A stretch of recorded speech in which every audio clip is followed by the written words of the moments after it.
It's a step in the right direction. Hello, everybody. Welcome back. We are back here again. It's Tuesday. It's that time of the week. Gen Z Reviews. We're talking about Silence of the Lambs. Man, this was a real privilege to watch again. This was the first time I watched this was a long time ago. I really didn't know what I was watching at that point. I was a little kid, and I don't remember. We talked about this last week, how sometimes you think of a scene and you kind of remember a scene happening a certain way, but it's not actually the way it turned out. In this movie, I thought we saw Buffalo Bill in the woman's suit at some point. So I was a little disappointed he wasn't actually wearing it by the end of the movie. I thought we were going to see that. And I know it's weird, but that was what I've believed for years now. So that was debunked. But, how are you doing, Luke? It's good seeing you, buddy. Yeah, you too, man. It's great. Yeah. We have, Luke and I, as always, we like to have a great cast of talent here that is intrigued and interested by this title. And we have the pleasure of being joined by some great talent here, a lot of other friends, and a new member here of the channel. I think we'll start right with him, Leon Idol. Good to see you, buddy. Thanks for joining. I'm stoked to be here, man. Thank you very much. I glad I could take away from playing sex with Hitler on Steam to give you guys a double dose of bigotry and racism to go ahead and make sure you guys can be true, real grifters. That's good. You're using all the big words right off the bat, so let's just get that out of the way. Yeah, Nice. No, I famously don't like this movie, but I'm also very much can acknowledge this is a good movie. Like this is an objectively good movie. I just don't like it, and I was supposed to talk about this with Niet over on Film Comics Explained, and was not able to. My computer had some massive issues, so this is like a second coming. It's like the Lord wanted me to speak about this movie, so I can't wait. Gosh, geez, you're gonna unravel this, bro. I'm excited. He's probably the only one here with the more negative takes, so that's good. Everyone, we try to be positive here, Leon, but you know what? We are open to criticism. Always open to criticism. And again, there's things about this movie that are very well done. Let's say you can have a great, excellent, beautiful, rare steak that's cooked to perfection. Some people just aren't going to like it, and that's for me. That doesn't take away from the quality of the chef's work or the meat itself or whatnot. And that's the way I look at this movie. I can again objectively think that this is a brilliant movie that just doesn't speak to me for various reasons. Sure, yeah. And did you watch it again for this? Yeah. Oh, I watched it I was hoping 3 days ago. Okay, I was hoping maybe you'd change your mind, but it doesn't sound like you changed your mind. No. Again, you'll hear me be positive about objective aspects of this film. Okay, cool. It's all good. All good. But yeah, we're not joined just by Leon, as great as that is. We also have some other familiar faces here. GM Light Griffin is back. Good seeing you, buddy. The horror man. Yes, sir. And this guy, another familiar with the channel. They are not in the same room, people. It looks like they're roommates. They're not roommates. Spoiler Critic X. Good to see you, buddy. Ty, we can't hear you. You're muted. You guys were roommates. Like, this looks like a sitcom, though. It's like, they're like forced to live together. Well, he stole my 28 years later poster from me. Nice. Yeah, he's literally got that little one there. Gosh, and then we also have World War Joe, another friend of the channel. Good seeing you, gentlemen. It's a pleasure. Thanks for having me on. Yeah, Joe, do you want to reveal real quickly what you told us in the chat, that there are plans for Silence of the Lambs in the future, everybody? Isn't that great? What's it called? The Hannibal TV show creator said he wants to make a Silence of the Lambs limited series and wants to cast none other than Zendaya. Damn.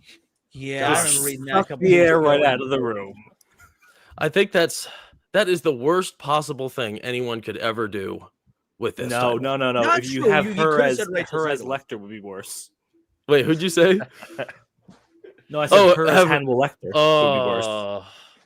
Well, I'm supposed to feel empathy for Clarice. I'm supposed to, I'm supposed to feel for her. I'm supposed to get attached to her character. I'm supposed to invest in her. There hasn't been a single moment in my life where I've invested in Zendaya, not a single moment.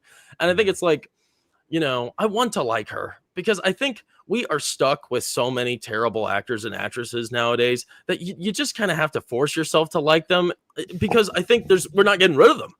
Another actress I have the same problem with that is I think her name's McKenna Grace. She's kind of an up and coming actress.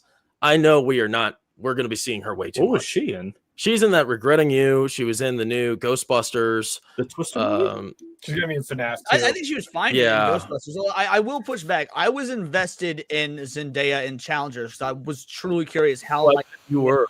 three-way seem unappealing. Yeah, I don't know.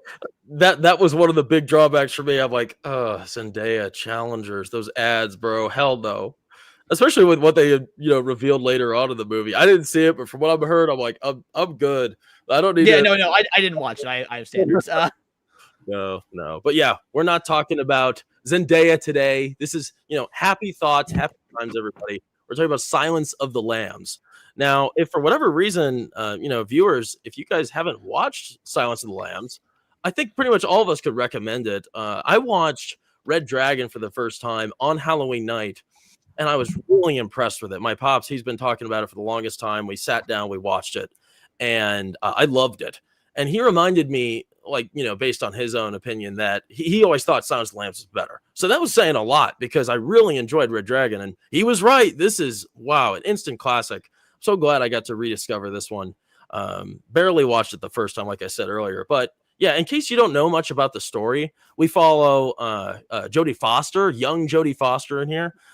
She is an FBI trainee known as Clarice Starling, and she's tasked with stopping a serial killer known as Buffalo Bill, who's skinning different women all over the place. And there's some sort of artistry to it. There's a reason behind all this. There's some deeper meanings involved in this disgusting arrangement of bodies he's leaving around. She just can't figure out what it is. The FBI doesn't really know. And lucky for them, though, they have Dr. Hannibal Lecter at their disposal. And we see in Red Dragon, he's also used as a tool, as a very necessary tool to uncover some other secrets from Ralph Fiennes' character. And that here we are again in this story, and he's used as a tool yet again. And you know what? Obviously, I think pretty much everybody knows he is a cannibal in this. He wants to eat people, but he's locked behind this bulletproof glass. You can't really get in there. But it's so funny, even though there are just so many safeguards put in place to prevent who's ever talking with him from actually having to deal with him face to face, like in violent action. There's just so much stakes at play every time. And I think that's part of the genius of this movie is you just never know what can happen with Hannibal Lecter. Although he's like really safeguarded behind that glass, or, the victim is, or the person visiting him, it seems like at any point in time, despite all of the safeguards in place, he's able to crash them because of his confidence. He really is a genius character. And I'm excited to break down his character and get into the genius and brilliance of him, because I think that he's a really rare character that mostly comes down to his performance, of course. But the whole movie, we follow Clarice. Can I stop you real quick there for a moment? Because that's actually one of my biggest, I wouldn't say criticism of the film, because this is the story being adapted from the book. But that is why I'm not such a fan of this film, is you're right. Hannibal Lecter is such a show stealer. He's such a compelling, interesting, brilliant character. And it's one of the reasons I do like Red Dragon better, is he's Buffalo Bill being the main antagonist. It's kind of forgettable. I mean, you said yourself, you didn't even properly remember the film from the first time you saw it. Everybody remembers the goodbye horses, that moment. That's really about it. I mean, I don't find the actual meat of the story, being Buffalo Bill and his character, to be what is the interesting stuff happening on screen. And you're right. It's because, and not just because Anthony Hopkins is brilliant in the role, because frankly, I think Mads Mikkelsen is also just insanely good. But it leaves you wanting more in an almost dissatisfying way, because he's only got, I think, maybe grand total, like 15 minutes of screen time. Well, you make a good point. And I respect that, even though you're not a big fan of Silence of the Lambs, it sounds like you watched Hannibal. You watched that? I watched the first season. I haven't seen the whole show, but I love the first season of Hannibal. Okay, cool. Well, I definitely agree with you there. Like, you wonder watching this, and you hear about it, right? You hear of Hannibal Lecter all the time. I've heard that name a billion times throughout my life. And I think that's a lot of reasons why younger people are going to be interested in watching the movie, because everyone knows about that. And they know the iconic image, of course, of him with the mask. And yeah, the movie, he's not really the villain necessarily. I think a lot of people are led to believe he would be the villain, but he's not exactly. More of an anti-hero, I believe. I guess I'm curious to know what everybody's thoughts are on that. But I guess Buffalo Bill is more so forgettable. But I think there's like so much there's such high stakes involved with discovering his character and trying to I think the mystery behind him makes him a more intriguing threat more so than what he actually is. Because I mean, he's really, he doesn't have that much going for him. You know, he's a lonesome hermit. He's super weird. He's not like, I mean, he's not particularly genius. I would say he's definitely a mastermind of sorts, but there isn't too much intimidating about him. It's more so, you know, who he deals with, which is a lot of fragile women most of the time. So they're kind of helpless against his charm or whatever his ploys are to arrange them to get involved in his different traps. But yeah, I definitely agree with that. Do you guys consider Hannibal Lecter to be more of an anti-hero or a villain? Well, when you said not genius, I mean, he's has like a PhD in psychology or from the past. Wait, Buffalo Bill? No, sorry, Hannibal Lecter. Oh, of course he is. Yo, no, I know he is. Oh, sorry. I'm Okay, Bill. never mind. Okay, no, I don't think Bill's a genius whatsoever. Then I think he's definitely well, he's not stupid. Bill is that's smart. For sure. Buffalo Bill is smart enough to be opportunistic. He knows how to take advantage of what he needs, but he is, I mean, he's sloppy. If we were to place this in 2022 exactly what I was gonna instead say. of 1992, he wouldn't have gotten away with even his third murder. Mm. How come Well, we yeah, never you got it? wonder like cameras and like all the technology we have. I'd like to Right. see a modern sort of like a modern serial killer film with all these ring cameras all over the place. You know, I mean, it'd be so easy to catch Well, like anybody. I said, movies like Long Legs back in the 90s and stuff. right. Yeah, Long Legs, man, that was fantastic. But yeah, no, Buffalo Bill is I would say he's above average intelligence, and to be fair, that does play in line with the psychological aspect, because a lot of times when you've got people that have these sort of mental issues, I mean, this is a true to life thing. They've either got rather above average or below average intelligence. Most people that are midwits don't often suffer from a lot of psychological issues. So I mean, he's clearly smart enough to know what he's doing. I don't think he is smart enough to properly take advantage of. I mean, again, he gets caught, so clearly he's not smart enough to see it through the end. Mm. That's I kind of would've- what I like too about the difference. Like that's what I think gives him and Hannibal. I think that's what defines them both best in ways that makes them so different from each other. Is that Hannibal is like so calculated and planning, and basically like everything he does very much is in the vein of that. But like you kind of stole the words right out of my mouth. Like just Buffalo Bill's like he's sloppy, but he's very opportunistic. He's also insanely erratic, mentally ill. He doesn't have control. It seems like in the same way that like Hannibal could go into any situation, stay cool, calm, and collected, and come out of it with what he wants. Mm.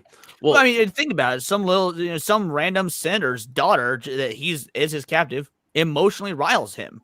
Yeah, I mean, as opposed to try that on Hannibal, he will would find a never way work. to Well- turn that torment back on you. And to the individual in the comment who said that everyone remembers the put the lotion on the bucket line, we do, but that's because it's become part of the pop culture zeitgeist, because it's been quoted over and over and referenced over and over in pop culture media throughout the last 30 years. So it's more, how often are people actually remembering that scene, that line, or are they really just remembering something that's become part of the cultural zeitgeist because it's been parodied or spoofed so many times? How would have Bill done if Hannibal would have confronted him in the end of the movie? Because that's actually where I thought. I don't mean to jump too far at the end of the movie. I thought that's where we were gonna go after the where the escape happens. I thought the final scene was gonna be those two going at. So I'm kind of curious. Oh, that'd be so Would cool. Bill have been able to? Because he's very opportunistic and he's going after fragile women. I wonder how he would have done with Hannibal in that house in the end. I think Hannibal would have manipulated him. I mean, I That would have think been interesting. I think the reality of the situation, I think especially because we're talking about the difference between Bill and Hannibal, like we've already talked about how Hannibal is so calculated. He's like a genius. He's literally a genius. He can do all these things that people can't even understand. Like he can manipulate your brain, all that kind of stuff. I feel like Bill, he's just confident. He's got no sort of skill or knowledge or anything like that. He's just confident. These things have happened enough times that he's had Yeah. confidence to do these things. Not to mention that there's this whole confusion with his gender, and he's trying to transition, but he's not transitioning. Like all of these things just add to his like insane demeanor, and it just pushes it pushes the idea that he's doing these things off impulse, where Hannibal is very calculated. He knows exactly what he's supposed to do. He knows exactly when he's supposed to do it. He's not rushing anything. It's like a total difference, and I really spotted that out during this movie, and it's really interesting. Well, and to answer your question as to how the final confrontation would go, I think this is the difference between Clarice and Hannibal is so Clarice does not realize she is face to face with Buffalo Bill. It takes her quite a bit into that final scene.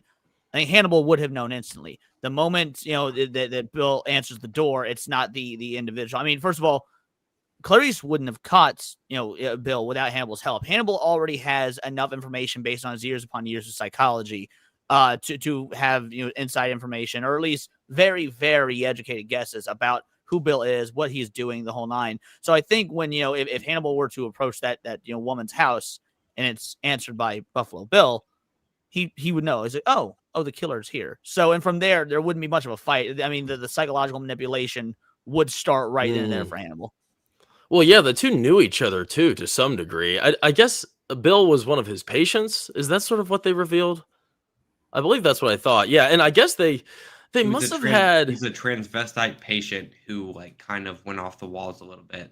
That's okay. I think that's fair to say. Maybe I'm misremembering. I didn't think he knew Bill. I thought he knew of Bill because Bill killed one of his patients. Or am I misremembering? I thought Hannibal had the transvestite patient that turned up missing or whatnot, and he surmised that was Bill. He had heard of Bill. I don't think Bill was ever but I could be wrong. I could be misremembering. I've heard theories that Bill actually was Hannibal's patient, but I don't think that was ever explicitly really inferred in the movie. The only sort of information that we got that was inferring that whatsoever is when they went into Miss Moffat's storage unit.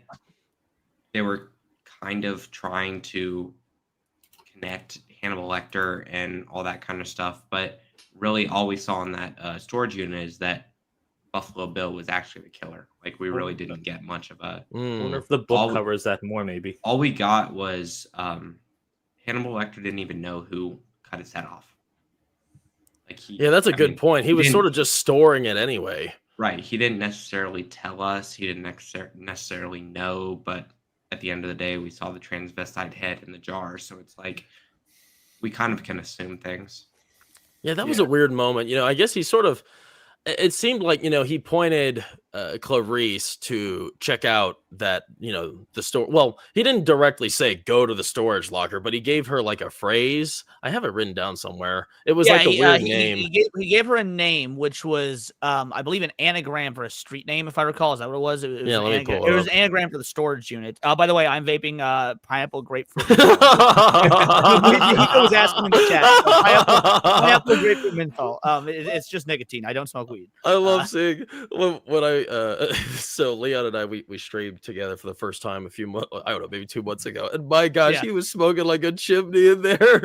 Oh my gosh, his whole box was full of smoke. It was the funniest thing. Never seen anything like it. Oh, there you go. Ty's got the works as well. Well, here let's go. I like talking about this a little bit piece by piece before we get into like each of the chapters, because that's funny. Buffalo Bill likes taking it piece by piece. Yeah, there you go. Nice. Great. That's awesome. So first off, I'd like to know everybody's experience with this movie, because I think something that fascinates me about movies with like people's experiences with film is how it affects them and where they watch it. At what point in time did they see it in their life? Did it affect them a certain way? What kind of impression it had? So do you guys kind of want to get into your first experience with Silence of the Lambs and if it was like impressionable on you at all?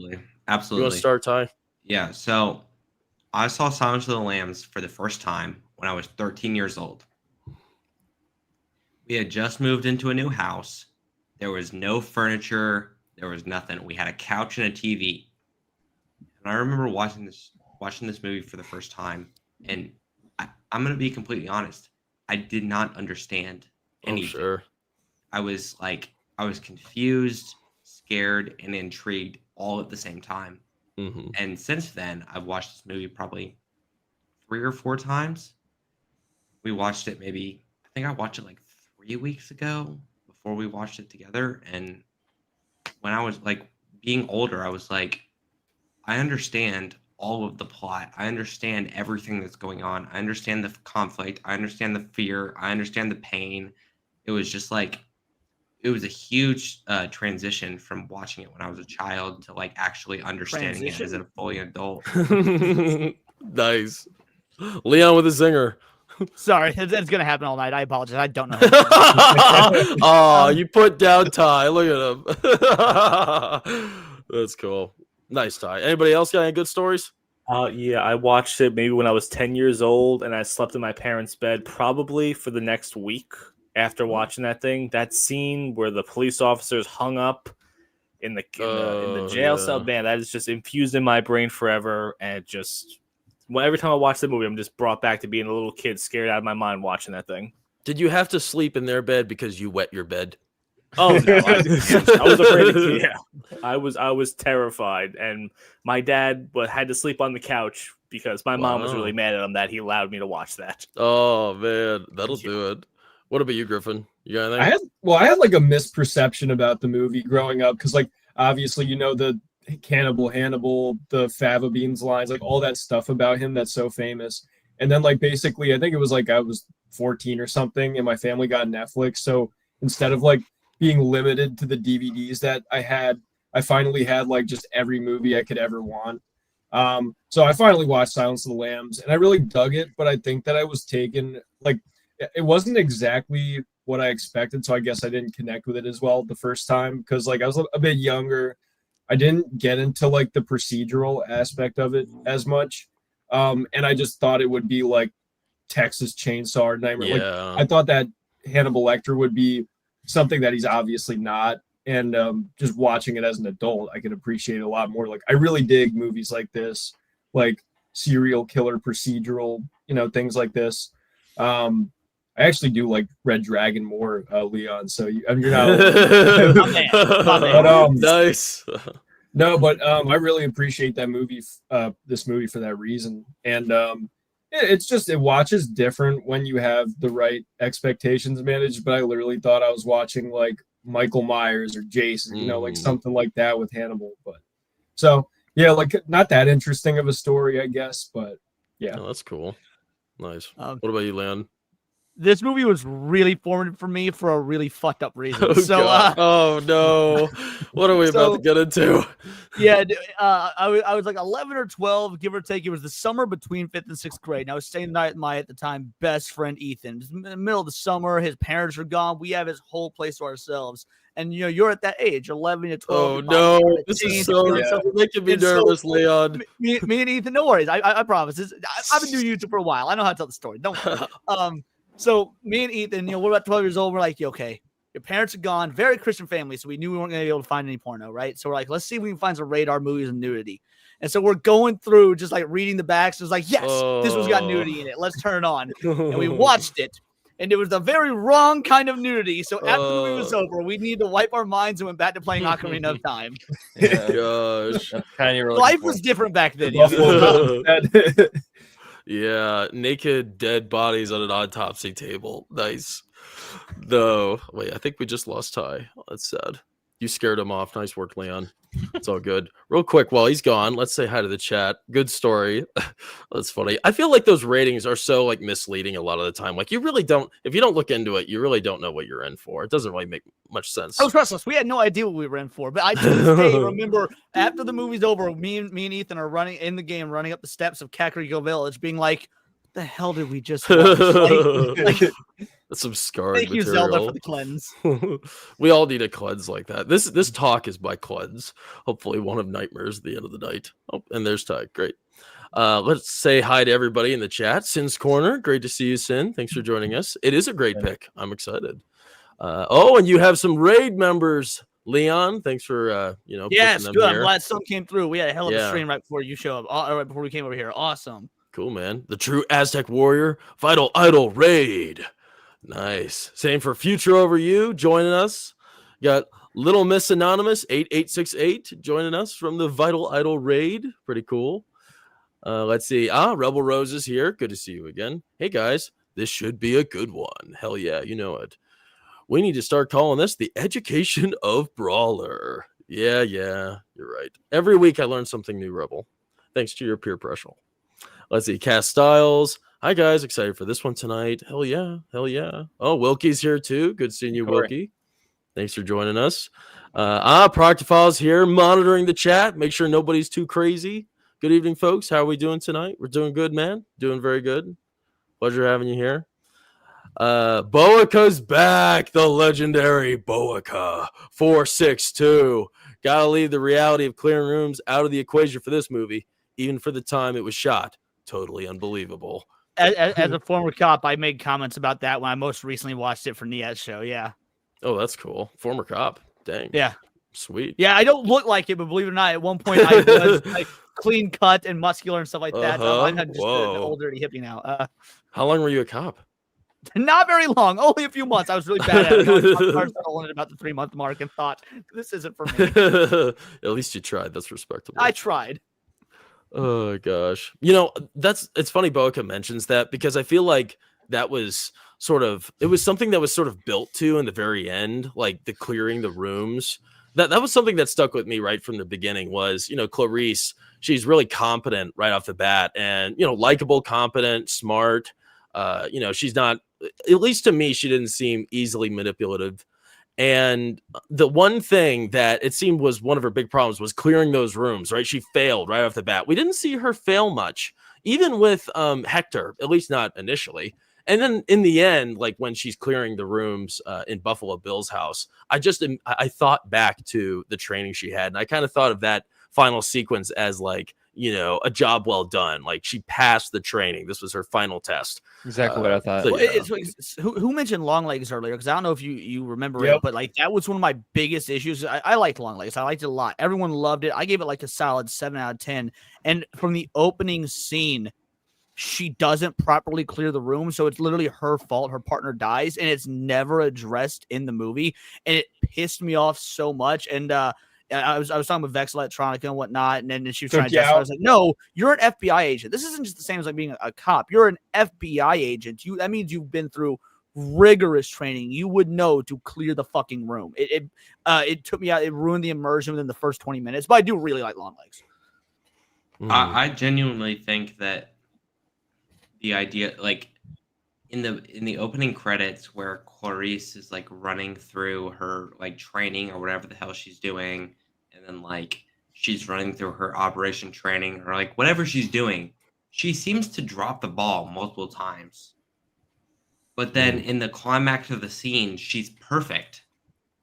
She doesn't miss a single thing. It seems like she just clears every single room perfectly, even though we clearly see in the beginning of the movie that she is she's not ready. Sure. Even Yeah. Hannibal Lecter says that. He can tell she's not ready. Her badge is expiring in a week. Like she's just there to try to get information out of him, but he can tell that immediately. And It's then weird that it just adds to the story where she just is able to like do all these things where we don't see her training or her credibility whatsoever. I think I totally agree with Leon. That's like a total like it totally takes me out of the story completely.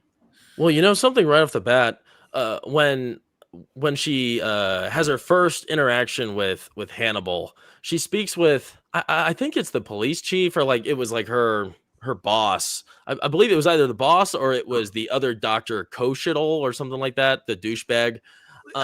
She speaks with both. She speaks with the dude who was her trainer at university. The guy who was she was in one of her classes. She's all like, "You gave me an A-." She also and then she speaks with the warden, obviously, before she goes into the prison. Yeah, and what they talk about, which I think is interesting, is one of those two brings to light that Hannibal hasn't been talking to anybody before.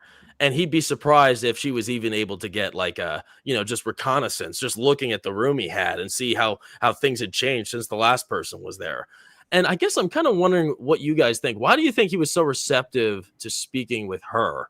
He's been in the hole for 8 years now.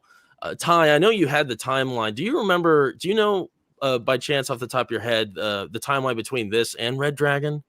Because I don't know. Yeah. That seems a little. I'm wondering if someone else had luck speaking with Hannibal before or after Ed Norton.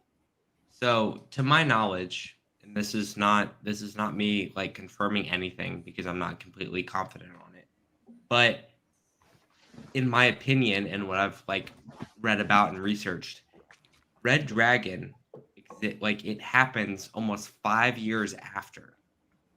So he's been in jail for, or not even in jail, like in solitary confinement behind these glass windows for probably 5 or 6 years. So Before Silence of before the Lambs. Silence of the Okay. Lambs. So, in my opinion, putting Clarice into his like adding her to his like caseload or whatever she does, with her not really having any motive or anything like that.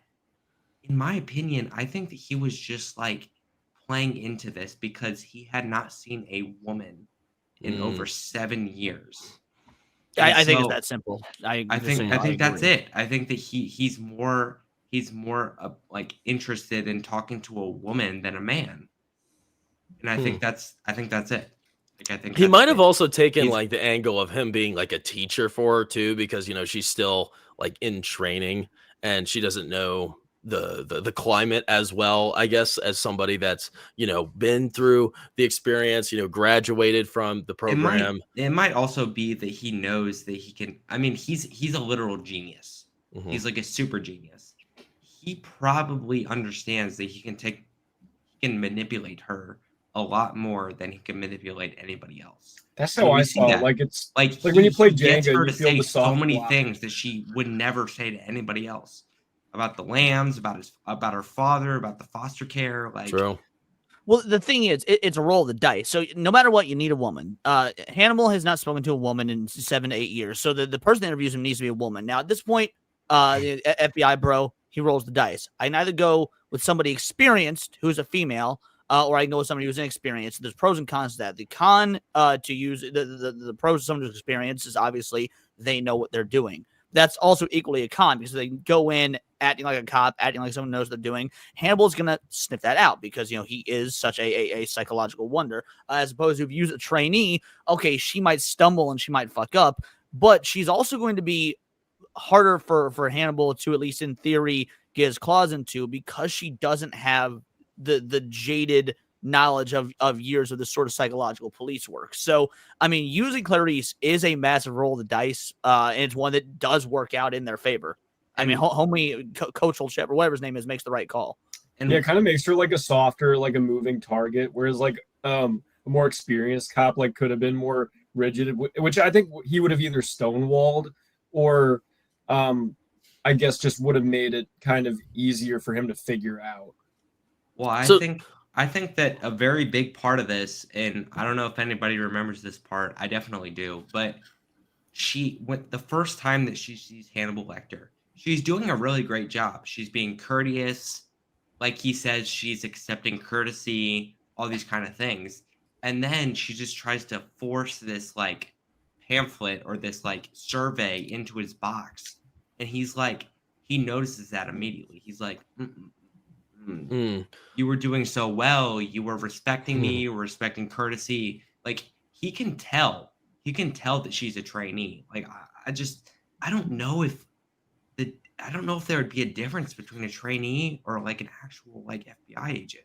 It's just like he's so well, like I don't know, he's so well situated and like it's just ridiculous. No, Well, I she's- think there would be a difference because I think that somebody who's not a trainee, because I see Bohiga talking about the realism aspect and whatnot. So like, if we're working within the realm of the film, the world the film builds, I would say that there is a difference. That the reason they're rolling the dice on the trainee is because if they brought in an experienced female FBI agent and whatnot, she wouldn't even, at least there's a chance, she wouldn't even afford Hannibal any calmness, courteousness, any sort of decorum because to her, she would know the stories, she'd know the case file, she would know what a psycho he is, she would or worst case scenario, to her, he's just another job. Clarice is young, hungry, has something to prove. Again, she doesn't have the real world jadedness because she hasn't really interacted with serial killers in abundance as of yet. So there's again, I within the world of the film builds, I think the pros to using a trainee outweigh the cons. Now, again, is that realistic? No, it's not. But I think the film at least does a good job justifying it for the rules it wants to establish. Well, something, kind of something odd about this first interaction she has with him is initially he doesn't really give anything away. They're courteous to each other, whatever else, right? They establish, the first steps into their very strange relationship. It's not until she steps away when the weirdo guy in the next stall flicks some jizz at her, Oh. and then Literally- she freaks. That's what I thought it was. So yeah, that's what it was. It was. But All that right. happened. That for whatever reason that flipped a switch in Hannibal's mind. I don't know. I don't really understand why exactly he decided to do this. But two things came from that small.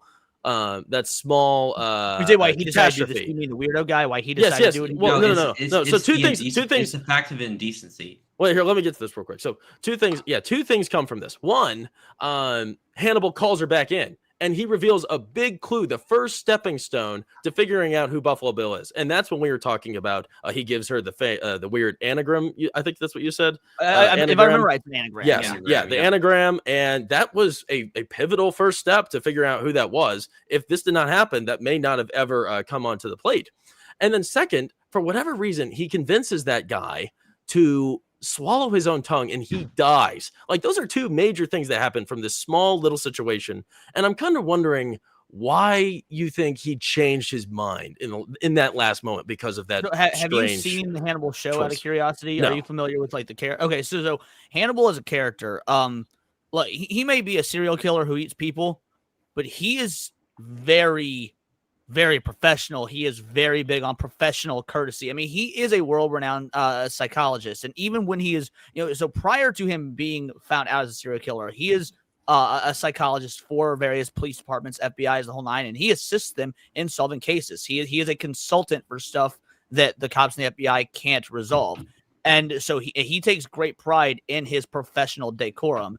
And so because even on the opposite side of the spectrum, even when he is incarcerated, even when he is in prison, to him, this is still a professional meeting. He is still, there's a job to be done here. He's going to, as long as it meets his demands, he'll more or less play ball.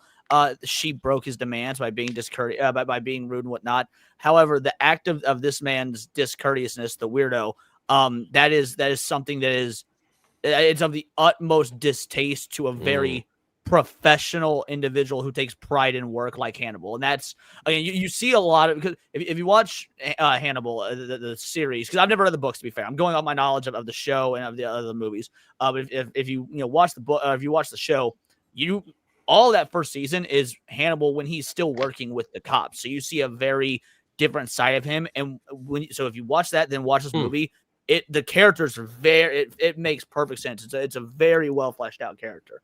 It's also like why he like leaves her alone, What do you mean? Like by the end, why he doesn't hunt her down. Professional courtesy. Oh, He respects her. interesting. Considers He it rude, respects yeah. her. He respects Yeah. her effort. He respects her push. He expects everything from her. And I think Yep. that's one of the things that he needs. Like, he needs respect. He cannot have someone, he can't just like kill someone randomly. He needs to understand them. He needs to respect them. They need to respect Yeah. him. And that gives him the confidence to do what he needs to do. And she Unfortunately- even said that too. After he escaped, she even told her friend, like, he's not going to come for me. Mm-mm. So Yep. she had no reason to fear him. He Yeah. literally said he respects her too much. So That was he's- another. He's that was- going after the doctor who does not respect him.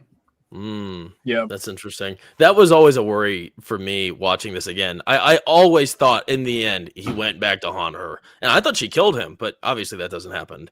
No, now if she'd have gone back on her, basically, he gives her the ultimatum of, "I'm gonna be free, and you're not gonna fuck with me, and I won't fuck with you." And Oh, she has to yeah. basically make the choice of, do I let this guy go loose? Because yeah, I got Buffalo Bill. I ain't getting Hannibal. So do I have to let this sin go by for my own safety? And that's what she ultimately does choose to do. I mean, she chose self-preservation, and because she does know the type of individual that Hannibal is. I mean, she makes the at least intelligent call. We can argue whether it's the morally correct call, but she makes the intelligent call.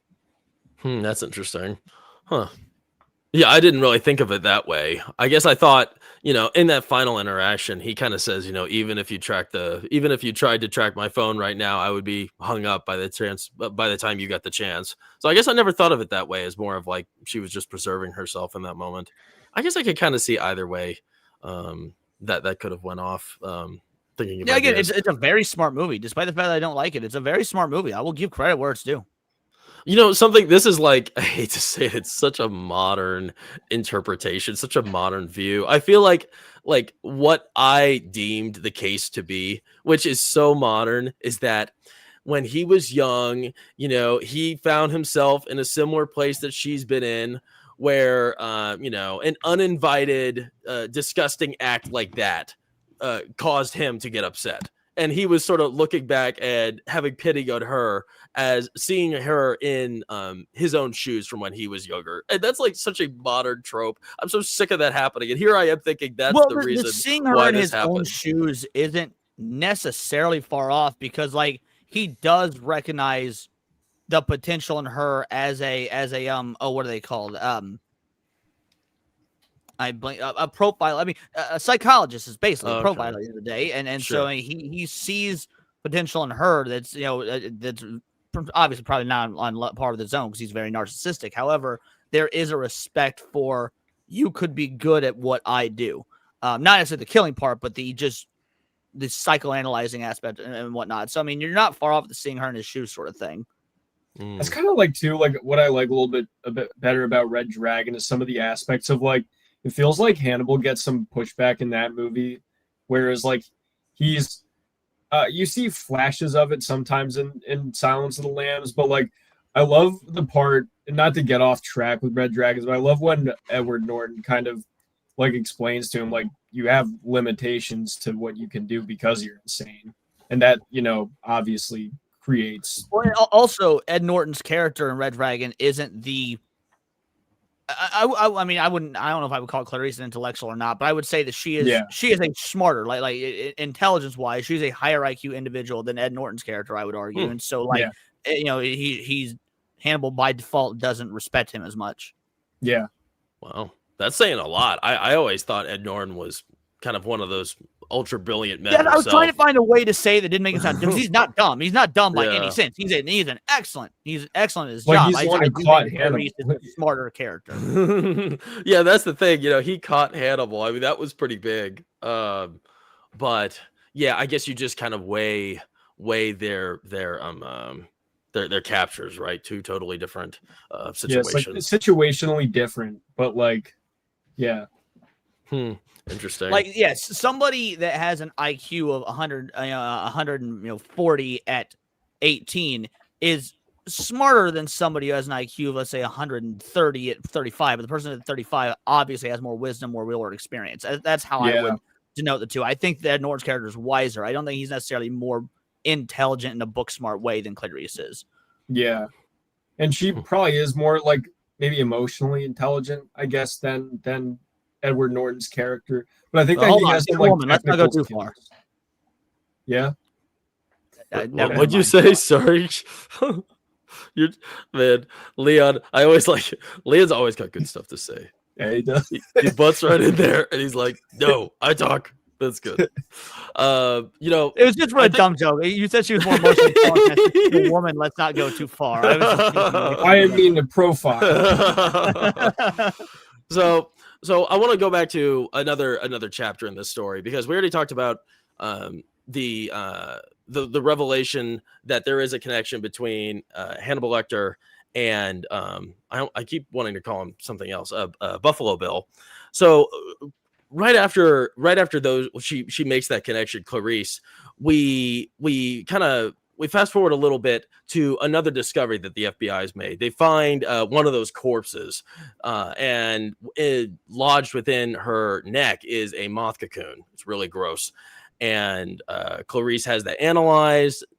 Everyone's just kind of wondering what that's supposed to hint at that point. You start to figure out the deeper meaning in this whole situation as the story progresses.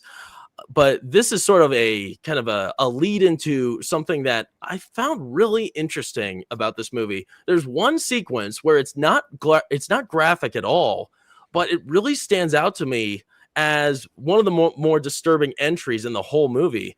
And that's when we are introduced to this young lady here. It's the daughter of the senator, who's actually a pretty important character throughout the movie, even though most of the time she's just kind of screaming and begging for help. Yeah, well, Catherine, hot take, she deserved what she got. She was listening to Tom Petty before she got kidnapped. oh, Tom Petty's great. No hate, I like bro. I like Sweet, Tom Petty. I bro. just like seeing who I can trigger by saying that. So Yeah, you're triggered everybody, bro. Yeah, and you're But- about to get canceled. Catherine, oh, Petty dude, yeah. they can't cancel me. Amazing. Dude, if you see my streams, trust me, I'm uncancelable. Oh gosh, he's still going. But yeah, Catherine Martin. This was one of those scenes I was really surprised by how much it bothered me. What happens here is with her character, we don't know her. Like, we're not given too much in this entrance to her character. She's, like you said, she's jamming out to some Tom Petty and she's singing along, and she arrives at her apartment complex or like some building she lives at, and she's trying to just mind her own business, and she sees this guy by this van. He's struggling putting a couch in the van, and he has a cast on. He looks older, he looks disabled and unable to get that couch up there, and she's kind of like struggling. And I think this is a mindset I think all of us have been in many times in our lives, where we see an opportunity to help somebody in a risky environment. I think of that so many times where I live in this downtown area in Ohio. There's just so many opportunities where somebody needs help and you could butt in, but it just looks fishy and it smells fishy. So the best action to take is probably just to keep going. And she decides to kind of go against her instincts here, because it was a fishy situation here. This guy, it looked off. And she goes on over and she helps him out. And she does such a terrible thing. This just shows you how experienced Buffalo Bill is. He convinces her to just hop right in the van to pull the back end of the couch in. So she does that, not thinking too much about it. And she pulls the couch in all the way, and man, she probably takes 6 steps back, and then he gets her in there and he knocks her out, and she's the primary victim for the rest of the movie. And for me, this sequence really disturbed me more than all the other graphic moments that we have for the rest of the movie. And I was kind of wondering, did it affect you guys at all like that? Or was it just kind of a passable? It was a realistic type of scene, and I think that's why you probably had that reaction, because, I mean, the Anthony Hopkins things, him breaking out, that all seems crazy, the cutting the face off, but this right here, it's simple, and it could actually happen to anyone at any given time. Well, it does happen to people. I mean, I think this is one of the most realistic things in the film. It's not that it can happen. I mean, just go on YouTube and type in, true crime iceberg and whatnot, and you'll all of a sudden be inundated with 77 stories in an hour and a half about something like this. Ted Bundy would do the same thing all the time. He would pretend that his arm was broken so that he could lure women over to his car, ask for help, and then he, it's the idea of it's a weakness. Like, yeah, they're trying to push that idea of, oh, I'm weak, oh, I can't do this. When we saw this, Predator acting like prey. The fact that she was so willing to help him with this, it just gave him exactly what he needed. She was completely unaware. She did exactly what he wanted her to do, and then she got caught. And it sucks, but I like what Bohica said, referencing Bundy, because Bundy actually used the old handicap tactic. Yeah, he had the broken arm. Oh, yeah, he beat me to it. He whacked it. Yeah. So I'm glad that you also. I mean, moral of the story: women, don't fucking help people if you're alone. I'm not even making a joke for once. No, dude. So back when I was married, if I saw a car broken down on the side of the road or whatnot, if I was driving alone, I'd help the dude out. If my wife was in the car, I kept driving. Nope. It's that simple. Women are not as physically strong. They're more emotionally they're more easily emotionally manipulated, I would say. So this is a very accurate scene because this shit is so real. A dude may or may not have fallen into the same trap, but also may or may not have ended relatively differently. Now, mind you, there's a size difference on the two. She is, relatively the same size as he is, but True. being the man, he's going to have, the stronger, more muscle fiber. He's going to be able to take physical advantage, and that's what we see play out. So yeah, this is a very effective scene. But I wanted to touch on something you mentioned with the moth scene a minute ago. Yeah. So there's hints of this movie that do. Another reason I'm not a big fan of this movie is I find most of the dialogue to be relatively cold, calculated, which makes sense. It's a police procedural. You're doing a job. It's a very gruesome job. But that being said, it's still a sort of dialogue that appeals to me. But there are moments in this movie where the comedy is really, really good. The moments of levity are needed. If you're going to have such a dark, bleak film, so like when you've got Clarice talking with Hannibal, and he's like, I didn't do this to my victim. She's like, no, you ate yours. Or later on in the moth scene, the dude's hitting on her, and she's Oh, like, yeah. you trying to ask me out? It's like Yeah. you've got these few moments of human levity that I think are delivered very, very well, and they do bring you back to like a okay, because you can only ride on anxiety for so long before it becomes True. exhausting, and it's no longer even an anxiety. It's just like a all right, I get it, sort of thing. So Yeah, just weighs you down. being able to bring you back up with those moments of levity, with those good, character moments, only to sink you back into the anxiety is an excellent way to structure the film and the dialogue. I just wish there was a little bit more of it. I'm not saying Marvel level jokes or anything, but a lot of the dialogue in this movie he wants to quip, he wants to slop. Yeah, no, I don't think that. I don't want we can go without the want the Marvel dialogue joke. to be We can go as- without the Marvel joke. Why isn't the moth CGI? No. I don't want the movie to be like as cold as it is, because I mean, again, ex-cop. I've been around a lot of cops. We talk a lot of shit. Even in really fucked up situations, we say some not okay stuff that like. Again, just watch the body cam footage. You'll hear cops say some fucked up shit, and I think there probably would have been, at least amongst the guys, whatnot, more of that. I think the dialogue in this is too cold.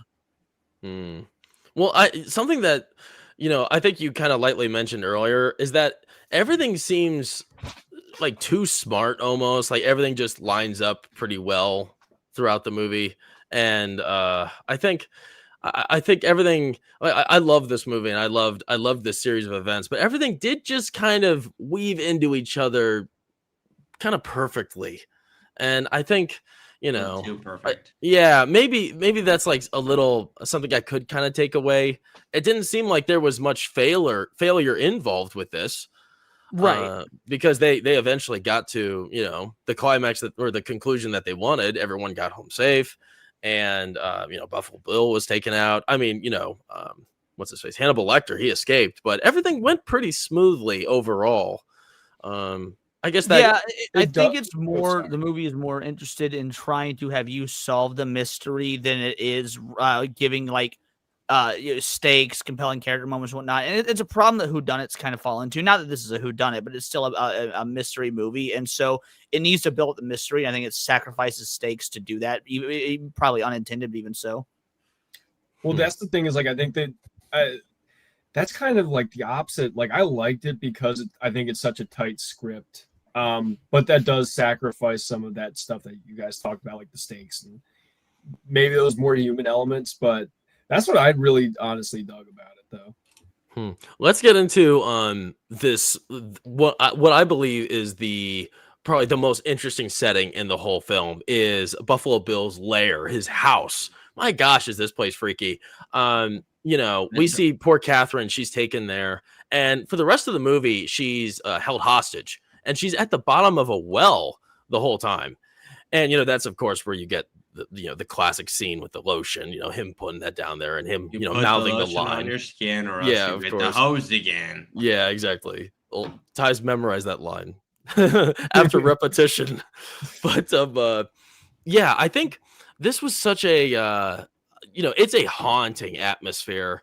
I think there's something so disgusting about this entire environment. I wish I could get a really good image of it, because I think words can't even do it justice. But I'm kind of wondering what you guys think makes this house so captivating, because I think it definitely stands alone throughout this movie, and especially towards the end when Clarice finally busts the house and she gets in and she kind of tours the house unceremoniously. you just see how many layers there are to this and how twisted Buffalo Bill's entire space is. Do you guys think that this place is special? And if so, what's so great about it? Well, first off, I think it belongs on an episode of Hoarders from TLC. Yeah, that's for sure. And for some odd reason, it like kind of reminded me of the house from what's that house called with the monsters in the basement? Is it Monster House? Oh wait, no. No, What are you talking about? We watched it a few months ago. We watched it. Yeah, Monsters we in the basement. No, it was like that weird giant baby monster. You know what I'm trying to say. Barbarian. Yeah, Barbarian. Oh, Yeah, Barbarian. Almost remind me like a Barbarian because like there were all kinds of different rooms that were crazy, and this was like That's almost true. like the last room where Buffalo Bill like hung out and lived and kept his victims. That's true. It's just a very eerie and very amazing house. And The house is almost like that's the character itself. Mm-hmm. I find it to be both that's both a positive and a negative. So one of the things that it's your job to do as a filmmaker, as a director of photography, the whole nine, is you need to give a sense of location to your audience. Now, I get that the maze and everything is supposed to be disorienting for the characters. However, we as the audience members need to be able to have an idea of where things are, where people are, spatial placement. And it's something that a lot of movies do very well. It's something that most movies do incredibly fucking poorly, especially modern films. The sense of spatial awareness and where everything is in reference to one another. I mean, just take a look at Alien Earth. Alien Earth, granted, it's a TV show, so was dog shit about that. Just in the first 2 episodes alone, you had no idea if they were in the ship, when they were in the ship, how big it was, what rooms led to what rooms, and it wasn't for any attempt to be disorienting. Here in the movie, they're attempting to disorient you so that you sort of have some sort of semblance, the same feeling as Clarice has when she's going through it, whatnot. I just don't think they pulled it off. Now, are there individual sets that are super cool and memorable and hauntingly beautiful, like what we're looking at now? Absolutely. How do those sets work together as a cohesive whole? Could you guys actually map out how his house into his basement, into his lair works? No. And that's a failure, in my opinion. The fact that you can't do that. I want to know that's how a we good got all point. those rocks down there. How many trips to Home Depot did this take? Well, yeah. How do you even have a well in the basement? Did he get a permit for that? I hope he did. I actually hope he went through the actual chain of command to get this well perfectly put in there. Oh, Well, the idea God. of Real quick, an inspector real walking quick. through there. I'm going to play devil's advocate. I genuinely think that a person like this, especially Buffalo Bill, having this house, which I don't know if it's exactly certain that he's owned this house for 2 years or if it's not more, but we got that information in the living room.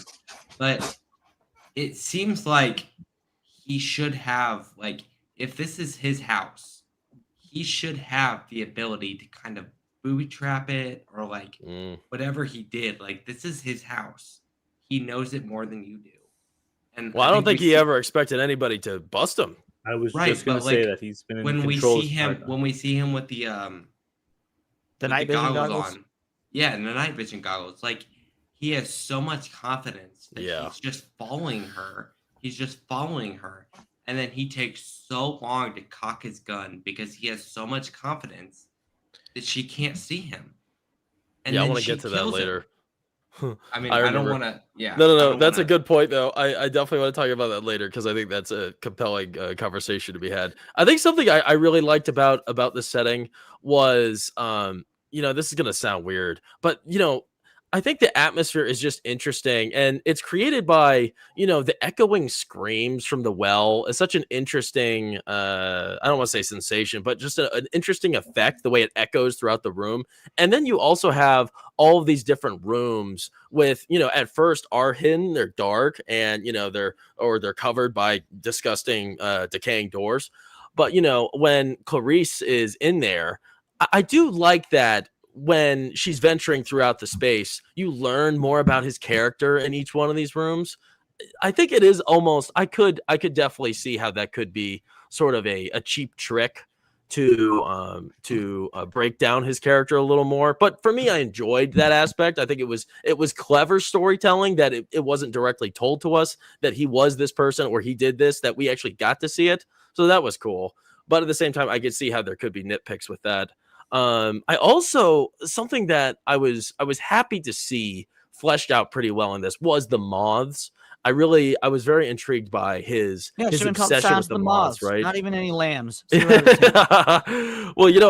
I think the moths, they're so clumsy, they're bulbous, and they kind of butt up against things. Watching all of those, especially in that like breeding chamber room where you have bright blue vaults, oozing out these bright blue and green colors, and you have these bulbous, disgusting moths bouncing across the walls with the echoing screams in the background. It just creates such a haunting atmosphere that really isn't anything like anything else I've seen. I think you're right, Luke. I think Barbarian creates a similar atmosphere, but I kind of wonder in Barbarian if they were trying in some possible respect to highlight some of the more admirable features in this space. Who knows, right? But probably. I mean, this is a seminal film. This is a very inspirational film for a lot of filmmakers. Again, qualms I have with the script or with the editing and stuff like that aside, I mean, it's one of those films if you're going to school to make film or whatnot, or if you're just interested in making film on your own, it should be studied for its pros and its cons. Yeah. Why don't we talk about Buffalo Bill a little bit, because we learn a lot about him in this house. I mean, we don't really see him outside of the house for the rest of the movie, and this is when we can kind of jump throughout time. I don't care where we go in this, but what do you guys think we learn about Buffalo Bill in these sequences in this house? What does he reveal about himself? Because I think a lot of his character is revealed with that like strange sequence he has where he's like talking to himself in the mirror and acting provocative, and also the small engagements he has with Catherine and the well. What did you guys think about his character? About like what he revealed about himself? They did a good job showing him as a mentally ill freak who doesn't know who he is.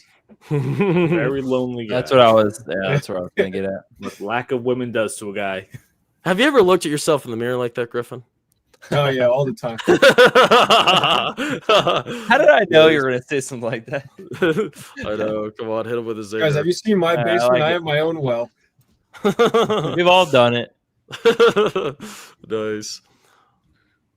Anybody? As far as what's revealed about Bill via like his living situation and whatnot, I think it really just builds on what we saw in the kidnapping scene. We find out he's opportunistic. He's for example, when Clarice is interviewing him, for lack of a better word, and he's building off the the story like, oh yeah, no, she's long dead and whatnot. He's sort of just because he was so confident he would never get caught, he doesn't really have backup plans or plans on plans. No, he's very much an opposite to Hannibal. The only similarities between them are that they are killers. Beyond that, I think that's what the movie is really trying to drive home, is that they have this one thing in common, but there's more differences than there are commonalities. Again, I don't think Bill is a particularly interesting villain or interesting character, so I don't think the movie does say a lot about him. I think the movie says a lot about Clarice. I think the movie says a lot about Hannibal, which is impressive considering he's in the movie so little.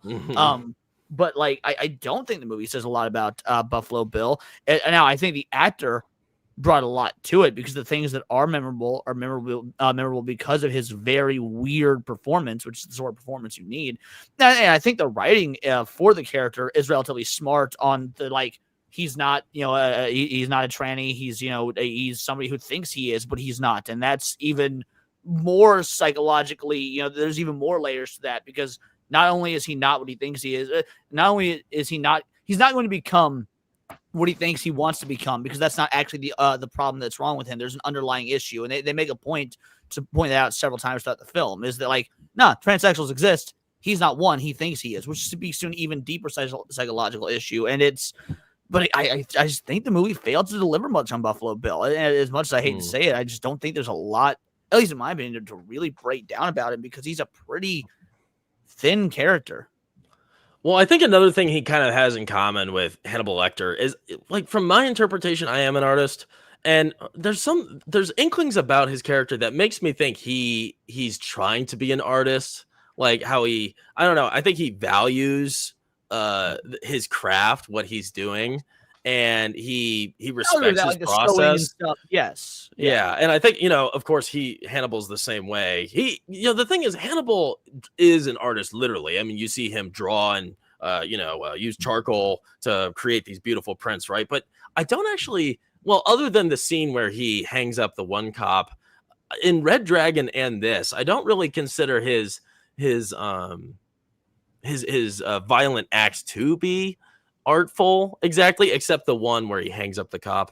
But I think for his case, that's something they definitely share. Yeah, well, Hannibal's an artistic character in general. Like, he's also he's, I don't know if he's classically trained per se, but he's a very well-rounded cook. Like like almost chef level. He adds perfect amounts of wine glaze, to his perfectly done meat to make sure the temperature is not just a degree off. It's not left on the pan for X amount. He takes the craft of like the cooking his victims. It's not just like, oh, the sexual gratification of eating people.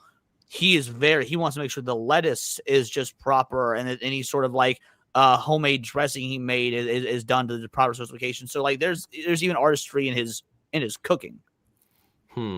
Yeah, that's a good point. I think you learn a lot about that in Hannibal, right? Yeah.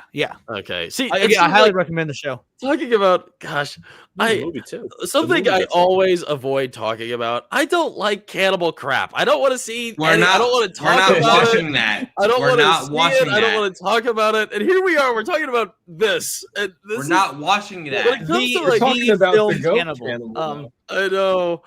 Oh gosh, that's interesting that you talk about it as artistry though, because I always saw it as like more of it's like him flexing intellectually or showing his perfectionism, like rather than him like being artful, I guess. Sure, yeah, I know. It seems like they're a little different, almost the two. Real quick, Ty, before we get into your diagram, because Ty prepared us a very interesting timeline of the series of events that have happened here. I want to talk about, let's see, where was it? Let me pull it up. I just had it here. Actually, I just lost it. So now I think we'll just move right into what you were going to say, because I forgot what I was going to say. If you guys don't mind, because maybe I'm just retarded. Bohica actually made me think about this. I meant to bring it up earlier. The moths, they go out of their way to explain how rare and expensive they are, and they have to be imported and whatnot. Buffalo Bill don't let the type of dude that got a job that can afford that sort of shit. How he get them moths? That's always been a glaring issue for me. The movie explains it. I've never caught it. Well, I'm glad you mentioned that, because that was the point I was trying to make, was that I think this was something interesting about his character, because obviously he's sort of obsessed with evolution, right? And I think he takes pride in the power he has to evolve. And that's what he's kind of, obviously, that he's trying to evolve himself. I think that's where he's at in this movie, where he believes that, wearing the skin suit will be like, him shedding out of the cocoon to be what he really is, destined to be, which is wearing that suit, the disgusting woman suit. But I think that's a pattern we see with this character. Was he's obsessed with the power he has over evolution. That's something he can control, and that's something impressive about the moths, is that he's able to breed those enough, even though they're super rare. Something strange. Let's see. I think they're not behind me. I used to have them, or maybe they are. Can you see them? I have, one second. Right there, I have blue death feigning beetles. They're from Arizona, and it's super weird I have them. I've had them for years. They're awesome. And I've seen them at zoos many times. And something so interesting is that you cannot breed them in captivity. Nobody can. There was one zoo that was successful. That was it. It's super hard to do. And it kind of sounds like it's a similar situation here with these moths, and yet he's able to do that. So that's something to be prideful about. And I guess he's trying to, I don't know, he wants to take that into a larger effect, into the human world, see how he can improve himself. Maybe he's mastered the moths and this is the next step, or maybe they just go together. I don't know. That's something that intrigues me about it. I think that from what I saw after seeing those moths and all that kind of stuff, and seeing them like evolve and turn into butterflies or moths, whatever they are, it kind of made me think like he's trying to connect himself. He's trying to connect himself to this idea of like evolution and all that kind of stuff, but he can't. He's a guy, like he's a man. He has no, he cannot like change himself into a woman, but he's trying. We see all this stuff. He's like not to be gross, but he's like tucking his penis in between his legs. Like he wants to be a woman. What do you mean not to be We've all- gross? That's we've literally all what he's done doing. I mean, no, I'm not. I'm just trying to be. Dude took his dick, put it between his legs to simulate a vagina. That is what he was doing. Right. You think Yeah, Bill he was wants to be a prostitute? woman, and yet he can't do that. He does not have the capabilities we saw from many things. Like she was able to kind of like find him because he was denied from many different sexual orientation therapy or like all that kind of stuff. Like he tried to go to different hospitals to get a sexual transition, and they denied him. It was like, I feel like that's a solid piece of evidence that Well, yeah, but why did they deny him? because he's not transitioned enough. He's not a guy. He's not a woman. He has a penis. Like No, it's not because he's not transitioned enough. It's because he's not a tranny. The whole movie makes the point to explain that he's not actually trans. He doesn't understand that that's not the mental disorder that he has. Yeah, like but he again, wants to define himself. He doesn't know who he is clearly. right. But you saw that as Again, a it goes back to solution. the question: how the fuck do you afford them goddamn mods? I think he might have prostituted. Did he sell his It's a booty crazy hole? habit to have. Yeah, still, how did he afford those moths? He did not. He does not have many assets. In this. I didn't know that this was like an expensive hobby to have. I don't know for sure, but when the movie goes out of its way to state that they are incredibly rare, expensive, and they have to be imported from like goddamn China or some shit, I'd wager that shipping moths from that China in can't be cheap. 1992 or whatever probably wasn't cheap. Here, wait, real quick before we move on. Let me just say hi to the chat real Maybe he quick. treat himself Yeah, to a especially little shout moth out every to once Plot in a Strikes Back for the raid.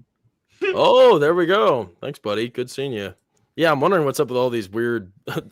You got grapes and gorillas. Nice. Blueberries and coronas. Those are blueberries. Oh, nice. Blueberries and gorillas. Hell yeah. Good to see you, man. Thanks for joining us. Yep. And there's Gord King. He's joining too. Gord King, Vex. Good seeing you, Vex. Roman of the Empire. Ahoy, friends. What's up, Roman? Good seeing you, Plot. Let's see. Boaca, what did you say here? The TV series never appealed to me. I couldn't care less about the background, overly intricate sensibility to a simple premise. Huh. Yeah, like I would disagree with that assessment of the TV show. I can I see don't the think character it's of Hannibal being like expanded on a good amount. Yeah, Like, I'd be it's willing another to give a pretty TV show. interesting like police procedural in a way. Like it's just it's the fact that Hannibal is doing it. Like sure, it gives you the brand name appeal of Hannibal, but let's say it wasn't Yeah. Hannibal, it would still be a good show because it's the show of a serial killer psychologist who's so good at doing his job that he is able to hide from the police while doing it. It's very similar to Dexter in that regard. Honestly, it's just I think much classier than Dexter.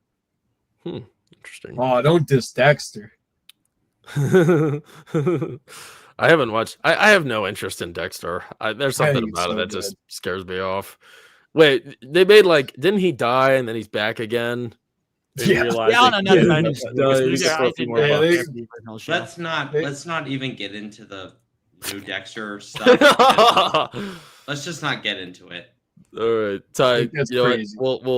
We'll respect your wise words. Oh, Miss Sparkles is here with a sad message. You all look so unhappy. Griffin, are you unhappy? I thought I looked pretty happy. You look incredibly happy. Luke, Yeah. Luke looks defeated. He's like, "Oh right, we're talking about eating people." I love it. His face is so bright, you just think he's automatically happy. WWJ, on the other hand, like he looks like he's Let's just about him, he wants to Blicky in his sunshine to the baseball. talk. Yeah, Joe's always got a Smile, big grin on Joe, his smile. face. I'm smiling now. I got to do a Nice. face reveal when I get a certain number of subs. Yes, I'm desperate for the face reveal. World War Joe.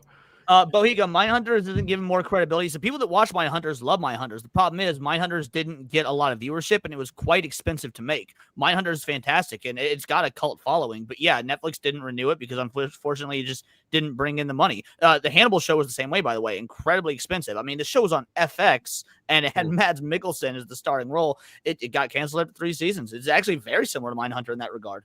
And then you get Monster, which, if you've seen the Ed Gein season, it's horrible. Yikes. Yeah, I've heard it's terrible. Let's see. Megan's here too. Hi, Megan. Oh, Hannibal's NBC, not FX. My bad. Thanks, Gord. Nice, Gord. Why does Hannibal have to be such a dick? Yeah, he really is. Why do you have to be such a dick? He kind of like, it's sort of like, there's moments where you think he possibly has compassion, but it makes you wonder if maybe he's just, I don't know. That's just further manipulation or not, right? Yeah, you never want to I like think trust Zhao that is he a dick actually at all. Like if feels someone's gonna pain. eat me, I want them to eat me politely. And I feel like Hannibal would do that. Ew. Okay, at least respect Killmonger that. thing where he's actually the good guy deep down. No. He's the bad guy. Let's not forget that. World War Joe, you don't look up to Hannibal Lecter. If I did, I'm definitely not going to say it live here. He's like a modern day Disney villain, you know. He's just misunderstood. Oh gosh. Aren't why we you all use just your- misunderstood deep down? Oh, and Gord King, Papa Pumpkin's so right about this. Why would Silence of the Lambs make anyone unhappy? It's such an upbeat movie. It's not it's funny. There's like not a single upbeat moment in the whole runtime. I can't think of a single thing. No. Again, I think there is. Like I said, the moment where the guy's flirting with her while they're analyzing the mob. Yeah, 1 second, like 3 seconds Hey, long. you said you couldn't think of a single one. Okay, Okay, that is one moment. Fair enough. I think the ending is quite upbeat. I think Hannibal ending on his last line of dialogue, if I recall correctly, is a joke. He says, "I'm having a friend for dinner," and that's a good one. he Yeah. got the warden there. Like Hannibal literally ends on like a mustache twirling sort of villain. Nice. Wait, Ty, are you ready? I think you said you wanted to talk about the timeline, or is that what you're talking about? You're muted. Can't hear you. All right, I'm not speak. muted no more. Okay, good. Here, let me pull up the timeline for you. So here we go. Yep. Ty wants to talk about the Hannibal's cannibalistic history. All right, so nothing crazy, but this was definitely interesting to me when I was researching these films and movies and whatnot. So Thomas Harris was the one who he wrote all these books. And the thing that's interesting is that the first book that he ever wrote in this series was Red Dragon in 1981. 6 years later, there was a movie that was made called Manhunter, which is a basic reference from basic reference from Red Dragon, but it has no connection with Hannibal Lecter whatsoever. Then in 1988, we got the first book that really really showed Hannibal Lecter's like evil and his interior and all that kind of stuff. And then they adapted it to a movie 7 years later in 1991. In 1991, Silence of the Lamb was made. And then 10 years later, Hannibal was made. And then a year after that, Red Dragon was made. The interesting thing is that Red Dragon is the first entry into the Hannibal story whatsoever. That was the last movie. They made that in 2002. It's such a bizarre timeline. I can't understand it whatsoever. Manhunter by Roder Draksh, like some Russian name or whatever. It was the same idea that he had Hannibal Lecter in his story, but it had nothing to do with Silence of the Lambs whatsoever. So it's just a really weird timeline. Everything is like, it's not in order, and yet it is in order. It's just, it's really weird. It's really interesting to me that they decided to put these movies out and the books out in such a weird, after step. It's just so bizarre. Oh, that's order weird. So they something. were releasing like a film, and then another book was released, and Mhm, then they made a film about that eventually, but maybe mhm. not in sequential order. But they weren't really sequential at all until Silence of the Lambs and Red Dragon. But even that, Red Dragon comes before Silence of the Lambs, but Red Dragon was produced after Silence of the Lambs was produced. It's really bizarre. Weird. Yeah, I'm curious about that Manhunter. I've never It heard of that. it's Is it any it's good? horrible. Oof. It's really bad. I've heard mixed things about it. I've Yeah, wanted to I've check heard it mixed out, things. but I remember Goodwin talking about it recently, but I don't remember what he said. In my opinion, I watched it like 2 weeks ago. It's really bad. Dang. All right, no, that's a no from Manhunter. I'd be curious about Hannibal. Watching Yeah, that.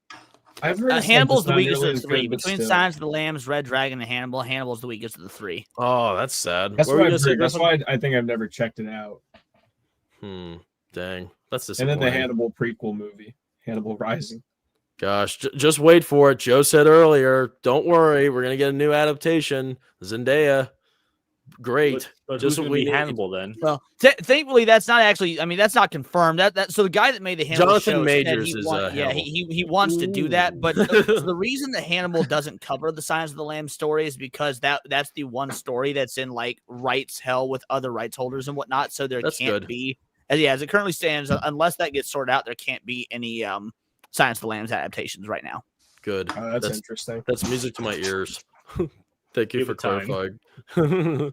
Good. Here, let's move on. So we're going to go on to one of the more action-packed segments in the film, which is really where things heat up here. I love this picture of Hector. Or not. I keep wanting to call him Hector. I keep wanting to call him Hector. There's been so many times I've almost said Hector. I don't It's know not why. Hector, bruh. Hannibal Lecter, not Hector.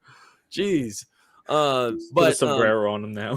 so once, of course, yeah, really, then he's Hector. So, once the senator's daughter is missing, they make a huge deal about it, right?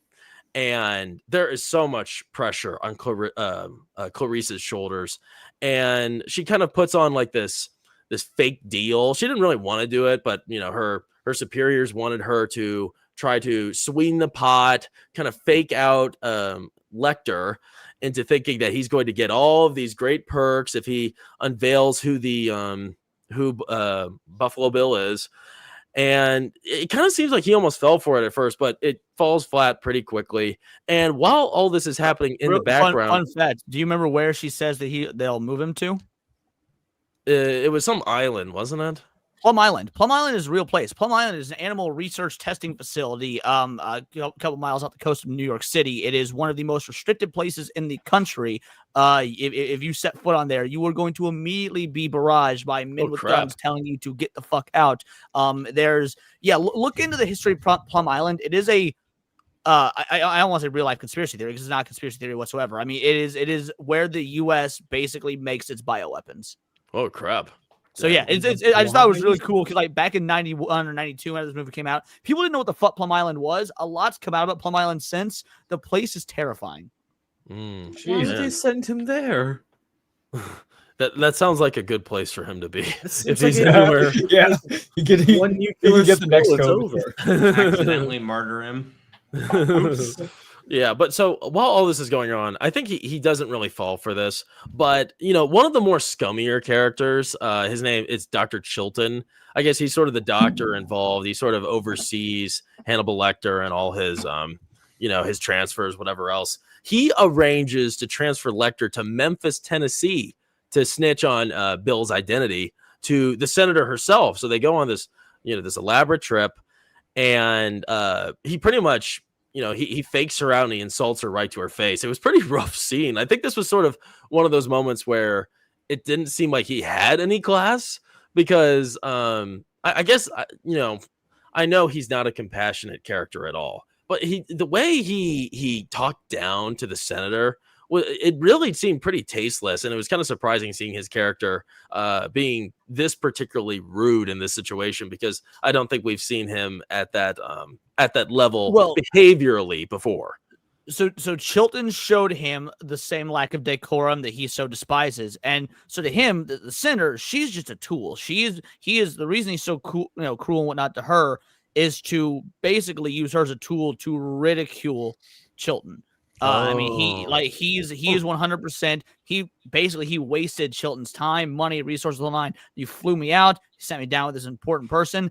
Now I'm going to make you look like an idiot for convincing this high status individual that I can be trusted. Basically, he's doing this to ruin Chilton's life, career, the whole nine. So yeah, it really is it uncharacteristic for him to be so like rude and lack decorum towards someone like that. Yes and no. He doesn't view her as a person. She is just the means to getting revenge on Chilton. And I yeah, also that's think, the way like- Chilton Sorry, treats her too. You know, I mean, I don't think he cares about the senator. I think he has some sort of gain to get from this. You know, he wants to be the hero. He's probably going to get money if this works out. So yeah, he was probably using her as a tool as well. That's interesting. What were you going to say?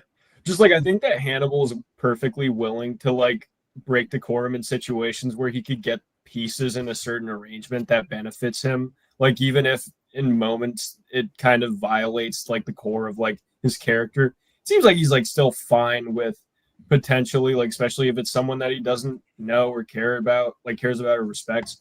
He's perfectly fine with having moments where he acts out of character potentially, but like I see it usually as just him playing 4D chess. Yeah, Oh, that's I interesting. totally agree. I think that he knows exactly what he's doing. He knows exactly what he's doing. I think that we saw this when what's his name? His overseer puts down his pen because he's just Yes. confident that he's in the like straitjacket or whatsoever. That really, it just shows his he has so much more insight and competence than any of these people could ever like have whatsoever. Mhm. Like even in the scene where he breaks out from the what is that, like a gym or like a stadium or like whatever Yeah. he's in, like the reason that he's able to escape is because the police are too confident. They feel like they're confident against him. They're reducing their guard, all that kind of stuff. And that gives him the ability to escape. And I think that's what a lot of people do in this movie is like they underestimate his ability. Mm. And it ends up like I think that Clarice underestimates his ability. I think that the doctor, whatever his name is, underestimates his ability. I think even those two officers underestimate his ability completely. And that's their own fault because he's a super genius.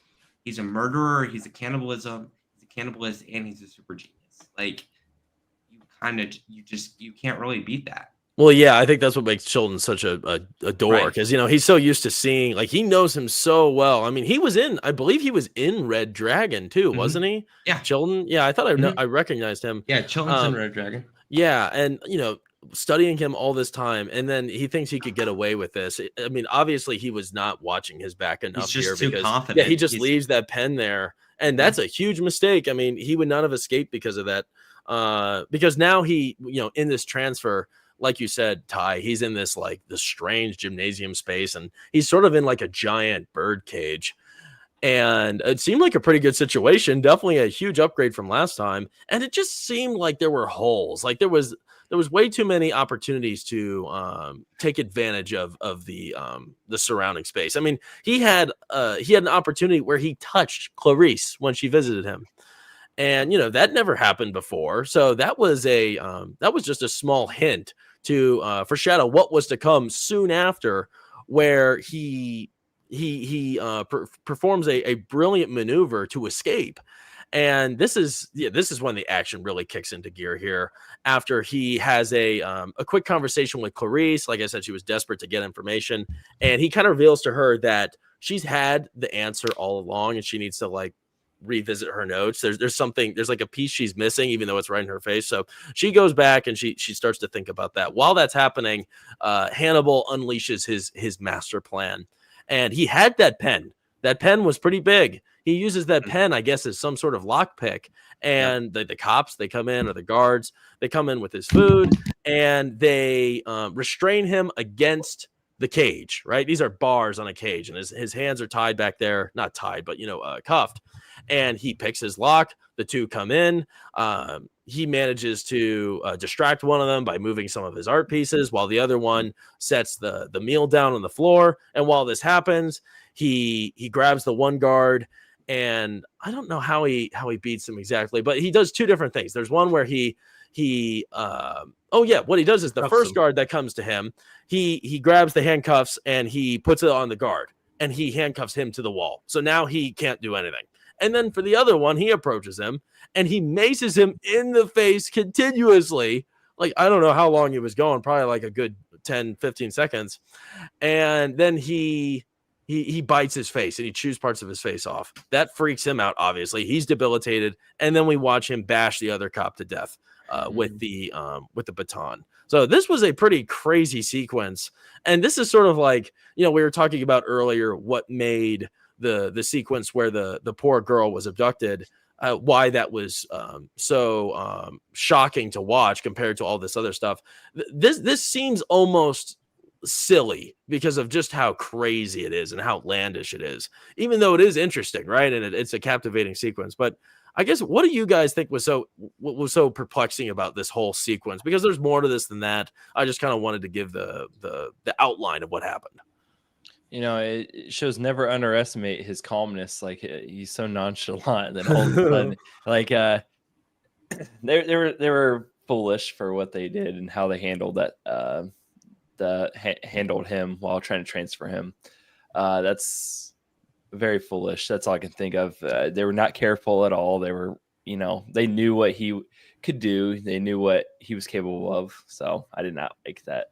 Well, I think Ty said it perfectly. They were overconfident. Obviously, they're dealing with a guy that's in prison, so he got himself caught. And there's so many more police officers, and they're all armed. So who would have expected that? Now he picked the perfect time to strike. Well, I think that a very important fact that we need to add to this is that at the very beginning, the first time that Clarice ever interviewed Dr. Lecter whatsoever, she was told no. I don't remember exactly. She was like, no staples, no metal in his pages whatsoever. Oh yeah. They know that even the littlest piece of metal or plastic or anything will give him the capability of escaping because he's a mega genius. Mm-hmm. And they're so careful with that. And then Lecter wasn't his birth name. His birth name was actually MacGyver. Right, he's a literal genius. Was that a joke or was that real?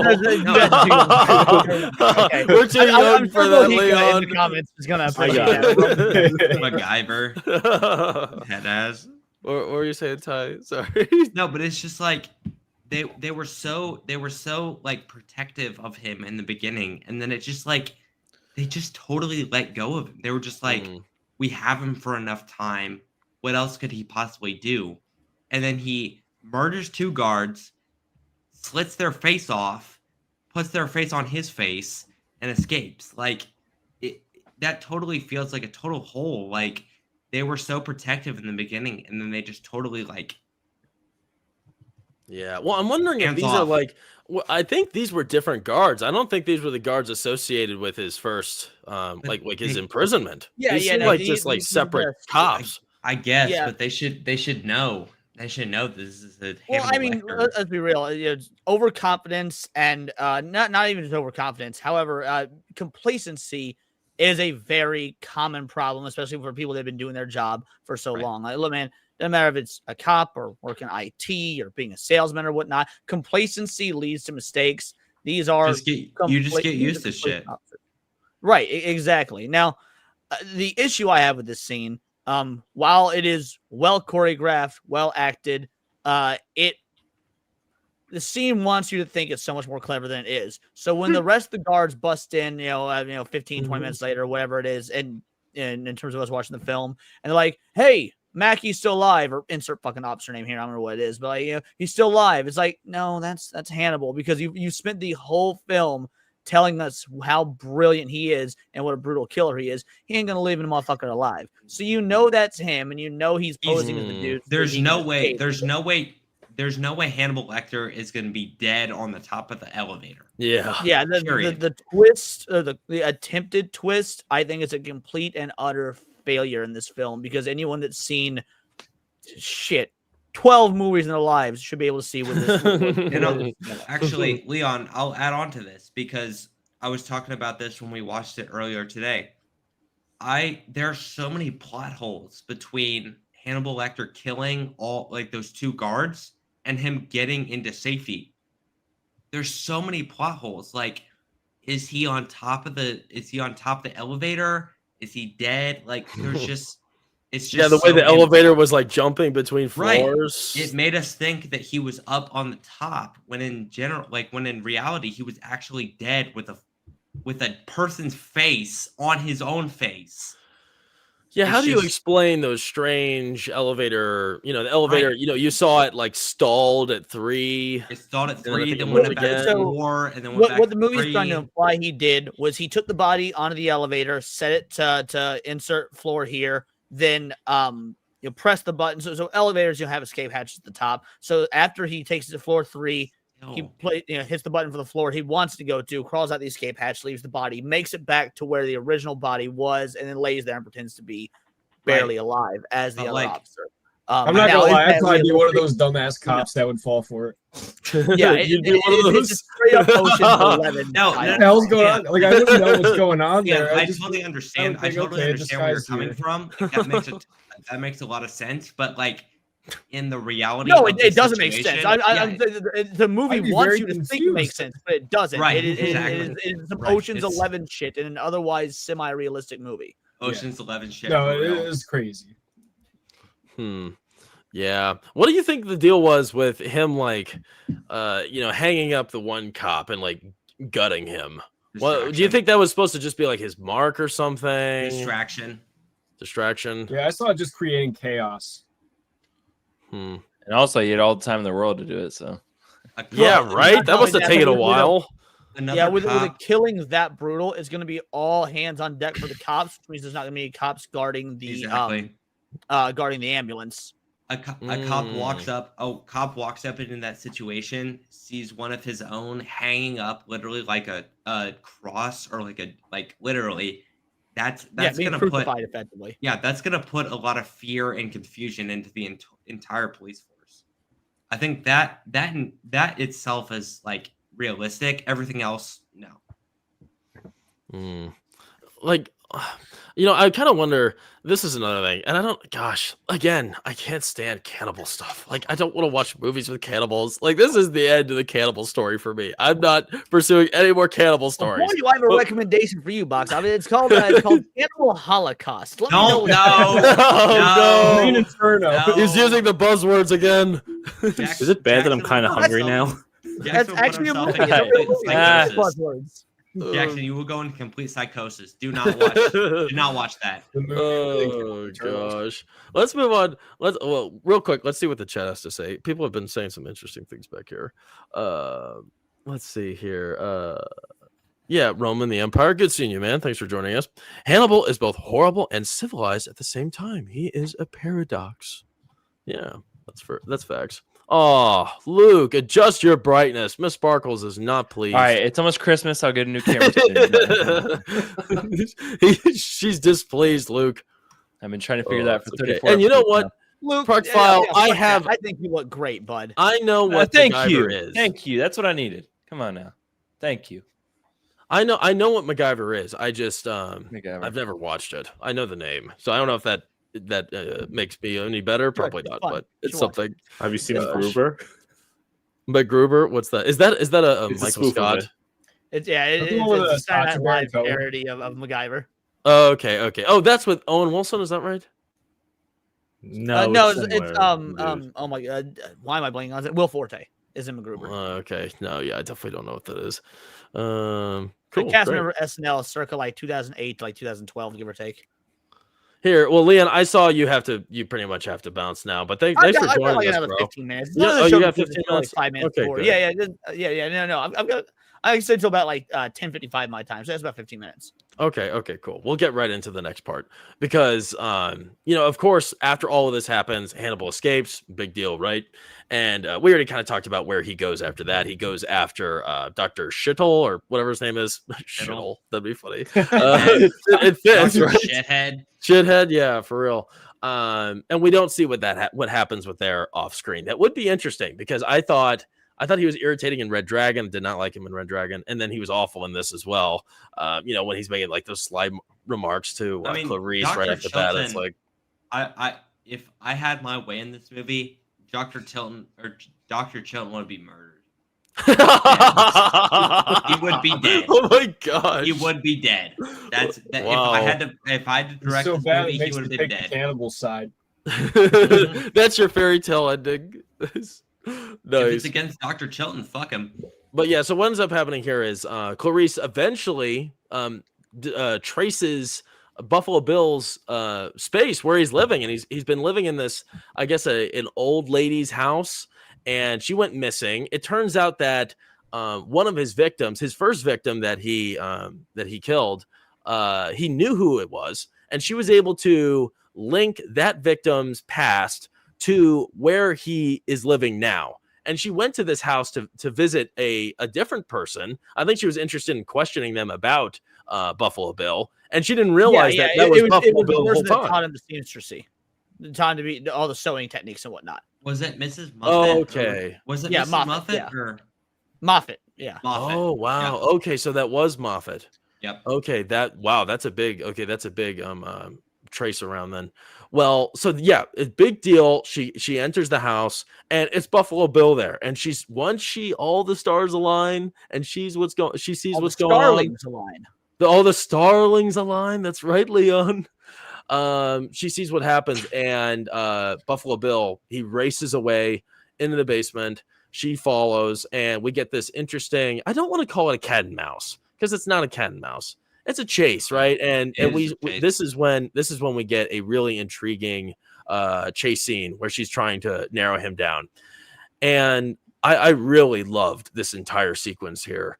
I think I love the mystery of it because Minus we finally the dumb broad screaming, "Fucking get me out of here, you dumb bitch!" Yeah, I could have dealt without her dumb ass. Hey, yo, I can't save you from the fucking well until the dude trying to murder you is taken care of. Jesus Christ, come on, bro! It's a terrible situation. She can't. She's help fucking it. terrified, bro. She's definitely terrified. She thinks she's Right, gonna but the die. point is, if I was Clarice, I'd have been like, you know what? You want to call me a bitch? I'm here trying to save you. I was Good luck. yelling that at the TV. Oh. I was like, why are you insulting the one person who's trying to save you?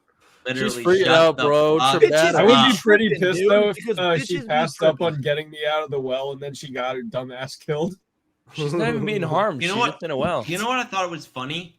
After She doesn't even go to Clarice school. rescues her from the well, Sorry. from the well, fuck you. She still has the dog. Like, the whole reason why she got the dog into the well was to try to like use it as some sort of like motivation. Mhm. And then she gets rescued and she still has the dog. Of course, she's not Well, going to get rid of Bill's the dead. dog. That dog gotta go to a good home. Jesus Christ, that you want to dog. That's starve her him? dog now. Fuck that dog. Oh man. You don't look Chinese. Gosh, next- Jackson will tell you I'm more Chinese than you think. Oh, Ty. Well, you know what? I think like during this sequence, one of the more shocking reveals was what happened to the previous owner of the house. You see, Clarice is opening up the doors, and you see this disgusting, decaying woman in a bathtub of like mud and fungus. It's just utterly revolting. I think when I saw that, I was very curious to see like what would happen in each one of these rooms, right? And I think it's a great chase scene because we really don't know what Buffalo Bill is capable of doing here. We haven't really He's seen not a him. particularly well-written character. Wait, say that again. Because he's not a particularly well-written character, which is one of the reasons I like this movie. You know what? But that not the bad writing, if that's your excuse, as a means for the intrigue. But I mean, I like the mystery. I like not knowing what can happen, right? And obviously, he's been built as this psychopath, but we don't really know what his physical skills are, especially against somebody that's aware that he is a villain, right? So this was an interesting opportunity for there to be some sort of violent interaction, right? And Ty, you mentioned it earlier in the stream. You talked about his weird choice he made, where if he would have acted while he had an advantage instead of like fantasized, the story could have played out very differently. And what happens here is Clarice, she's she's doing the door busting, right? From what we saw earlier in the movie, she's employing those skills she learned in training. And Boica was not impressed by those skills. Doesn't seem like many of us were as well, but she was doing it anyway.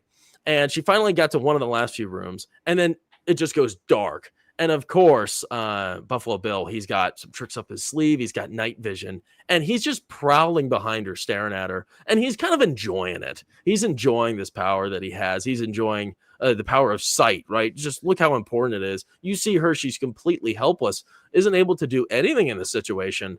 And he prowls way too long, and eventually he gets shot a bunch of times. And he had an opportunity where this story could have played out very differently, and everything could have went according to his plan.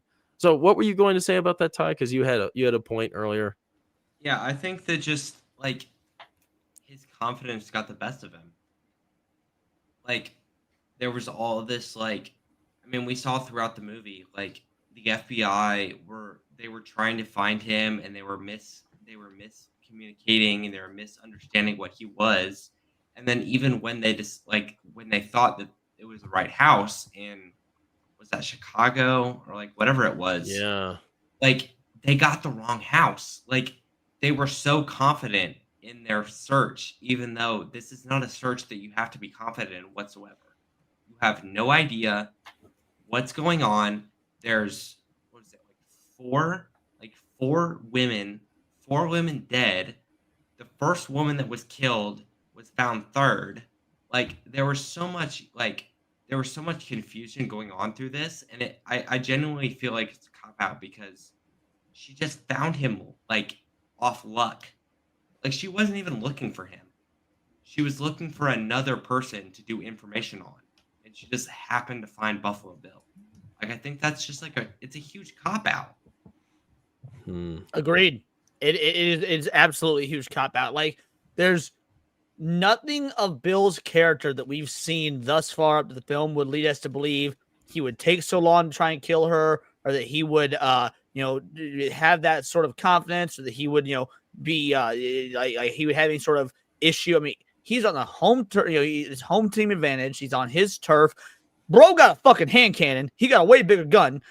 He's got night vision goggles. She can't see. He should easily be able to line up a shot. And there's nothing to imply that he would Hannibal is arrogant. There's nothing to imply that Bill would have that level of arrogance to just try and do the slow villain thing. It is, you're correct. It is an absolute cop out.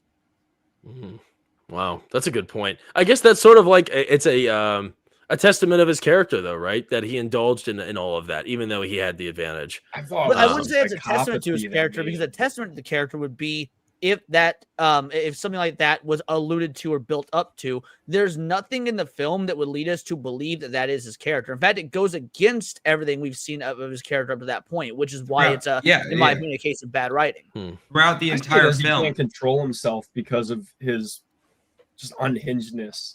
Yeah. Throughout the film, like we see him as a very calculated person. Like the idea of him like getting her in her van, getting her in his van with the couch and all that kind of stuff. Like that was not random. That was calculated. He purposely had a brace, or he purposely had a cast on his arm. He was acting as a cripple, and that's exactly how he does his things. That's exactly how he does his kidnapping. So to be so messy and like it just doesn't follow whatsoever from what we've seen from the rest of the film. He shows though that he can be manipulated and engages in erratic behavior, though, which is like what I probably would lay my defense on for that. But that I could also actually like I just feel like he was so calculated in the beginning, and then he was it's a super easy thing to fix. So what the filmmakers did here was try and manufacture tension, and so they give you what is effectively this slow, oh my god, what's going to happen scene, when it should have actually, if you wanted tension, you want to play you want to play out the opposite. Instead of showing instead of showing Buffalo Bill slowly encroach on her, slowly cock his gun, all this stuff that goes against his character, you would want maybe like a scene of a door quickly opens, they both fire, and you don't know who lived, who got shot until the dust resolves or until the smoke clears. But again, it's when you've got a movie like this, which by the way, I meant to ask you guys earlier, and so I'll ask you now because we don't have I don't have a whole lot of time left. Do you consider this a horror film? No. Psychological horror. I don't consider this a horror film. I'd go more thriller. I'd probably go more thriller. Somebody just dropped their 2-liter. There are words I would put before the word horror if I was given a genre. Yeah. Okay. And the reason I asked is because up to this point of the film, it's not made like a horror film at all. It's got some horrifying moments, but I agree with you guys that said thriller, psychological thriller. This is the one scene that they shoot like a scene from a horror film, and that's why it doesn't work. It throws off everything that's built up to this point. At least that's my read on it. Yeah, I 100% agree. Well, you know what? That's a great time for you to bounce, Leon. I know it's time for you to head out, man. It was fun having you on here, bro. Thanks for joining us. No, I was happy to do it, dude. Yeah, just hit me up anytime, assuming I'm welcome back. Because let's be real, I made some pretty rough jokes tonight. But I promise you, it'll be YouTube friendly. No worries. There's nothing that I've been doing this long enough to know. So, no, man, it was a great time. It was awesome meeting all of you. Brawler, I'm sure I'll see you again on Nadia streams or other streams or anything like that. So, but yeah, guys, I'll see you on the flip flop. Excellent time. Anything you need from me before I go? No. Make sure everybody make sure to check him out. Sub. I got him in the description below, and send him a 5-banger if you get the chance. Thank you, Leon. If I was going to give this movie a rating, I would say this is about a 6. If I was being generous, 7 out of 10. Oh, bro, bombs. Boot 'em. Bombs. Get out of here. Get out. That's the perfect time for y'all to leave. See you, Leon. See you, man. Oh, that's Ouch. brutal. Bombs dropped. Not cool. 6. Oh, 6? you can't. No. 6? What's a 6? I saw a horror movie, Keeper, and that's higher than a 6. And Silence of the Lambs is way above that. This is like a 9. I'd probably give Keeper like a 5. Wait, who said that? That was me. Actually. You're talking about Keeper? No, yeah, bro. No, not Silence of the Lambs. I give Silence of the Lambs. Like you think it was mid? I had a good time. I'm giving Silence of the Lambs probably a 9. It's a 9. It's a high 9. Keeper's it's interesting. 3.5 or a 3 out of 5 for me. Wait, what did you say? What did you say? 3.5? Keeper's like a 2.5 or 3. Man. Yeah, I don't know. I thought it was weakest movie I've seen, unfortunately. But and I was really Osgood Perkins. That's your term. Yeah, Osgood Perkins. Okay. Yeah. Oh, okay. Okay. I was gonna say, like, there's been so much worse movies this year. But you know how you could definitely tell that's a 9? There's been plenty of worse movies. Wait, what were you saying, Joe? I was saying you could definitely tell it's a 9 because it came out 1991, and we've been talking about this movie for 2 hours. So yeah, that's a good sign. We're not wasting time on these channels. No, we don't. Yeah. 30 years later, this thing still holds up. Yeah, 30 years. Isn't that crazy? That's insane. It looks great. It looked great watching it today. And you know what's weird? Anthony Hopkins, he was a lot younger here, but he still looked old 30 years ago. That dude was old in his 20s. Dude, watch Hannibal Rising. He is so old in that. Oh crap! What is it? That's a movie? Yeah, it's after Red Dragon. Oh, he's in the prequel. Yeah. It's weird. They had a young guy who played him, but like that actor actually died kind of semi recently. He was played like that film or that series went up until he actually died. Wow, dang. Red Dragon. It was weird seeing how much older he was in Red Dragon. And that's supposed to be a prequel to this. And he was fatter. He was fatter in Red Dragon too. Big boy. What'd you say, Griffin?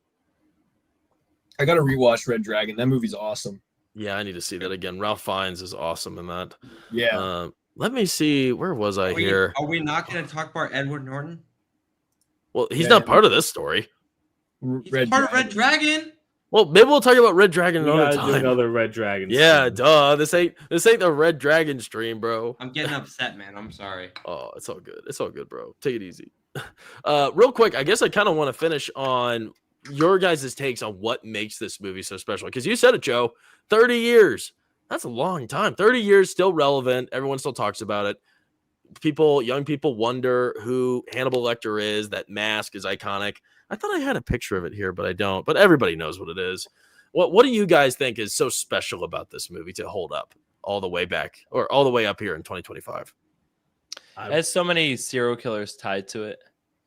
I'd Mm. say has a little bit of Tim Bundy, Ed Gein, Chainsaw Massacre, Leatherface.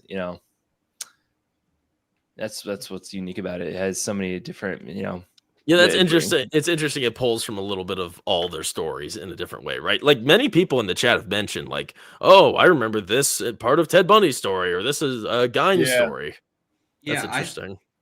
Ed Gein. Okay. I definitely agree. I think that this is like it's a really good interpretation of like many other serial killers that we've experienced in the past, but hmm more importantly, like I think that this movie really it really strived because it kind of broke away from the like true crime stuff, and it kind of added to the like FBI police, like all that kind of stuff. I feel like we don't see that stuff anymore, especially It- now. There's a lot of like single-handed, like they're trying to do it all by themselves. Yeah, that's true. Yeah. It just doesn't fit. What were you saying, Griffin? Well, this movie, it had a lot of influence on especially a lot of movies. And we were talking about Long Legs earlier with crime procedurals, but I also think that this movie had a shock value to it in the way that it showcased psychopaths, serial killers, with Hannibal, having him be like so intelligent. And then with Buffalo Bill, I think that like certain aspects were kind of ahead of its time, like with the identity stuff, I think is, it just touches on things that are still relevant today. That's a But good also, point. like I said, I think there was a shock value to when it came out that makes people still talk about it. And besides that, I really think that the characters, especially Buffalo Bill and Hannibal Lecter, were some of the most interesting parts of this movie. And like I said, those showcases of psychopathy. So that's what I think is so relevant about it. Mm. Well, yeah, What Josh. made it so good to begin with. Well, yeah, these characters, man. I mean, they're so iconic, and the way they play off each other so well. Clarice and Hannibal are just such great counterparts, right? And Yeah. it's something so weird, like the relationship. It's like they work well together, but at the same time, they're so different, and Yeah. they have just brilliant back and forth. This is kind of my introduction to Jodie Foster. I was telling Ty earlier too. today. Oh, really nice. I only know her from Castaway, and I mean that's a small role. I think she's also in like a True Detective. Isn't that a title? I know she's in like. She was in Later like seasons. the season that I never watched because I'm only gonna probably ever watch the good one. Yeah, right. If somebody tells me something's bad, that's not encouraging to watch it, right? I don't care if it's Yeah. new or not. Yeah, no, I don't think so.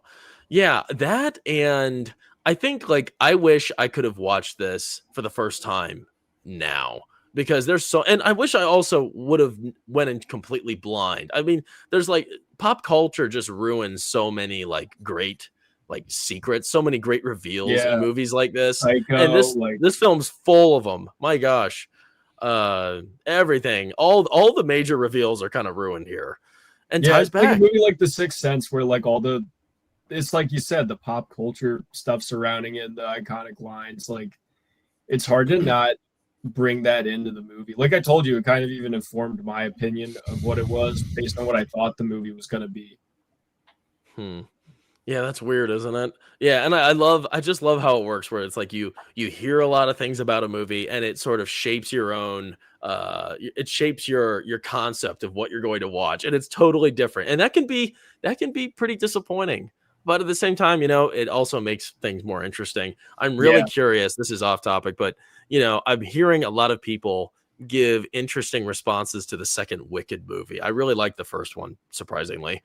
And the second one, I keep hearing mixed responses, and I'm hearing that it's like super depressing the whole time. And I'm curious that once I go and see it, if I'll have a totally different take because people do they process these things differently and they think different thoughts. Pretty much all of us agreed on most things. It was fun having Leon on here where he it's fun he to have spiced like things up. the guy who pushes back. Yeah, exactly. Boica says Jodie is overrated. That's sad. I think And he he could have says replaced her Tess with is anyone better. else.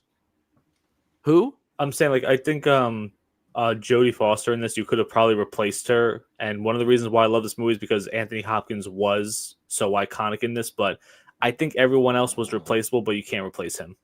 You know who you can't replace, Joe? Somehow no one's mentioned this the whole stream. 2 hours in, nobody said this name. 2 words. Howard Shore. Everybody, Howard Shore. Who? Who? Are you serious? I don't know who that is. Oh, he's the composer. He composed The Fly, this, and the Lord of the Rings. Get out of movies. here with that. Yes. I feel, No. honestly, I feel really embarrassed when I'm on these streams because you guys are like such cinephiles, and I know nothing. It's like our stream with Well, that's Full kind Metal of a Jacket, niche and you guys are one. like, yeah, Stanley No, Kubrick. no, I'm like, but- who the hell's that? Me and Jackson were talking about this today while we were watching the movie. It's like John Carpenter and Yeah, it was John Carpenter and Howard Shore. Those were like the 2 big ones, like the big horror they're the 2 film like best horror composers. film composers. Yeah. score was My really good. gosh. It hits. You just get sucked right in with that Howard Shore composition. And it sounds a lot like The Flies, which I love the Flies composition. You can't help it. Like you can't help it.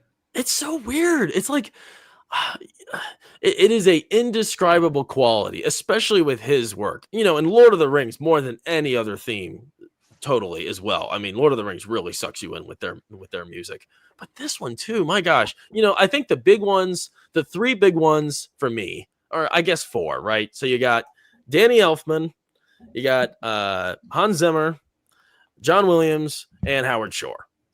Any more? I can't think of any more big ones that I don't think anybody's in that range with those 4. I think those are the 4 big ones. I'm not even a big Hans Zimmer fan, but then I learned really he like did. Hans Zimmer actually. But he did real good. He sold me with he did the Pacific and Band of Brothers, and those are some of my favorite themes, and those always make me emotional when I listen to those. He's a fantastic actor, even if he's not fantastic in every single film he's in. Like he's still a fantastic actor. Who are you talking about? Jerry Goldsmith's actually a good one. Jerry Goldsmith? I don't think I know Yeah, I that name. saw No, I was talking about Gremlins. Oh, nice. Are you excited for the new Gremlins film? I'm actually really pumped to hear that they're making a new one because I've been wanting them to make a. No, Griffin, you're the problem. No! I know. Ty, can you do something about this, please? Hey man, if you get some, make if you another get some Gremlins puppets, film, if you get please. some practical effects, if you listen, if it ain't nostalgia bait, They should have left that shit Of alone. course, it'll be nostalgia, bait. There'll be no respect, Griffin. They gotta no leave that shit respect. alone, man. They don't there leave probably nothing won't alone be. no more. The guy can have hope. Yeah, I Leave used to Gremlins have hope. alone. I used to. I miss the days when all these titles were like, breaths of fresh air. Now I am utterly petrified that we're gonna get a Spider-Man 4, Tobey Maguire, Sam Raimi. I don't trust anyone. I don't even trust Sam Raimi. I don't trust him. Okay, that's, I don't no, trust don't say him. that. It's not his agree with fault. you. I would be there I day don't one trust for Sam Spider-Man Raimi either. 4, It's a Sam cash Raimi. cow. It's Everything not now is his a cash fault. cow. It's the studios. I No. can't do it. I have no trust. Everything Yeah, now is a cash cow. You That's can't the only trust thing them they because care they're about. metal. This is really out topic, but they should make a Half-Life movie. No, Sure, give us at least Been give too us long. news stories. They've never Just- thought about that. just don't cast fucking terrible people. Half-Life was a great game back then, but I think the time is come and Just- gone for that. just They don't- should have done it Mm. 15 years ago. Yeah, They- that fell off. They I mean, dropped the ball with The Last of Us. Like The Last of Us Oh, I awful. couldn't even watch the rest of season was 2. awful. Yeah. I watched all of it, and it was total disaster. Yeah, you didn't have to watch it. I didn't have to. I forced I myself said I'd to. come back, but yeah. Oh, whoa, wait a second. Whoa. Boica, the Pacific? Seriously? What is this? What a garbage? Are you trying to say garbage? See their member Barry of Band of Brothers? I think you're trying to say it's garbage or something. I Garbage love seems so I'm not the biggest fan of the Pacific series, but I love the Here. theme. The theme is really it hits me every time. But let's see. And then Jaime Gonzalez, Voltaic Blood, hey, what's up, man? Jerry Goldsmith. That was, I guess, the composer we were talking about. Yeah. I like how Jaime, I've never I seen read you. his comment. That's why. Oh, nice. Jaime, I haven't seen you on here before, so welcome. And I like that, your first chat is, I disagree. Jodie is essential in this film. A battle is erupting in the chat, people. Boica versus Jaime Gonzalez, Voltaic Blood. You're ready. Let's see here. Topek. What's up, Topek? Good to see you. Hannibal Lecter is the mythification of serial killer through a great actor / script. The mythification. I like that. Yeah, like just how far can you take somebody, right? How crazy can you make them, or how brilliant? Yeah, literally. Yeah. Cool. Great. Well, I think we all recommend this film. It's a great movie. Go watch it. Go watch it. Go watch Red Dragon. I can't say the same about Hannibal and Hannibal Rises, but or the other one. What was the other one? That's Manhunter. unrelated. Manhunter. Series, Or is it Manhunter or Mindhunter? Manhunt. Mindhunter's the Netflix show. Oh, okay, Manhunt. that's a different thing. It's either Manhunt or Manhunter, but it's not good. Okay. You don't even need to bother with that. Just Okay. watch Silence of the Lambs and Red Dragon. You'll be straight.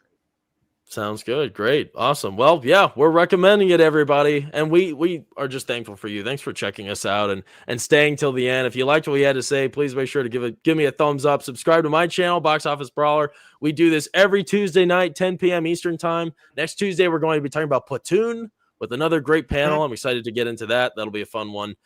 And yeah, check out my wonderful guests here, GM Light, Griffin. He's back. He's back in action, right? You're making some videos again. Yeah, I am. Cool. Doing pretty well, I see. So nice work. Yeah, My that's a second good video one. will be coming out this Sunday. So Oh, good. Yep. Ty, if you haven't subscribed to our regular Ty, Particular Critic X, and World War Joe, he's active again. So be sure to give him a sub because it's always fun having him on the stream as well. World War Joe is a W. Yep. W Joe. And then also Galliardo. Luke, always a pleasure having you on, man. Thanks for joining us. Yeah, of course, man. If you want to watch him play some games, play some repo, backrooms, check out his channel. Hang out with him in the chat. But yeah, thank you all for joining us today. We'll see you next week.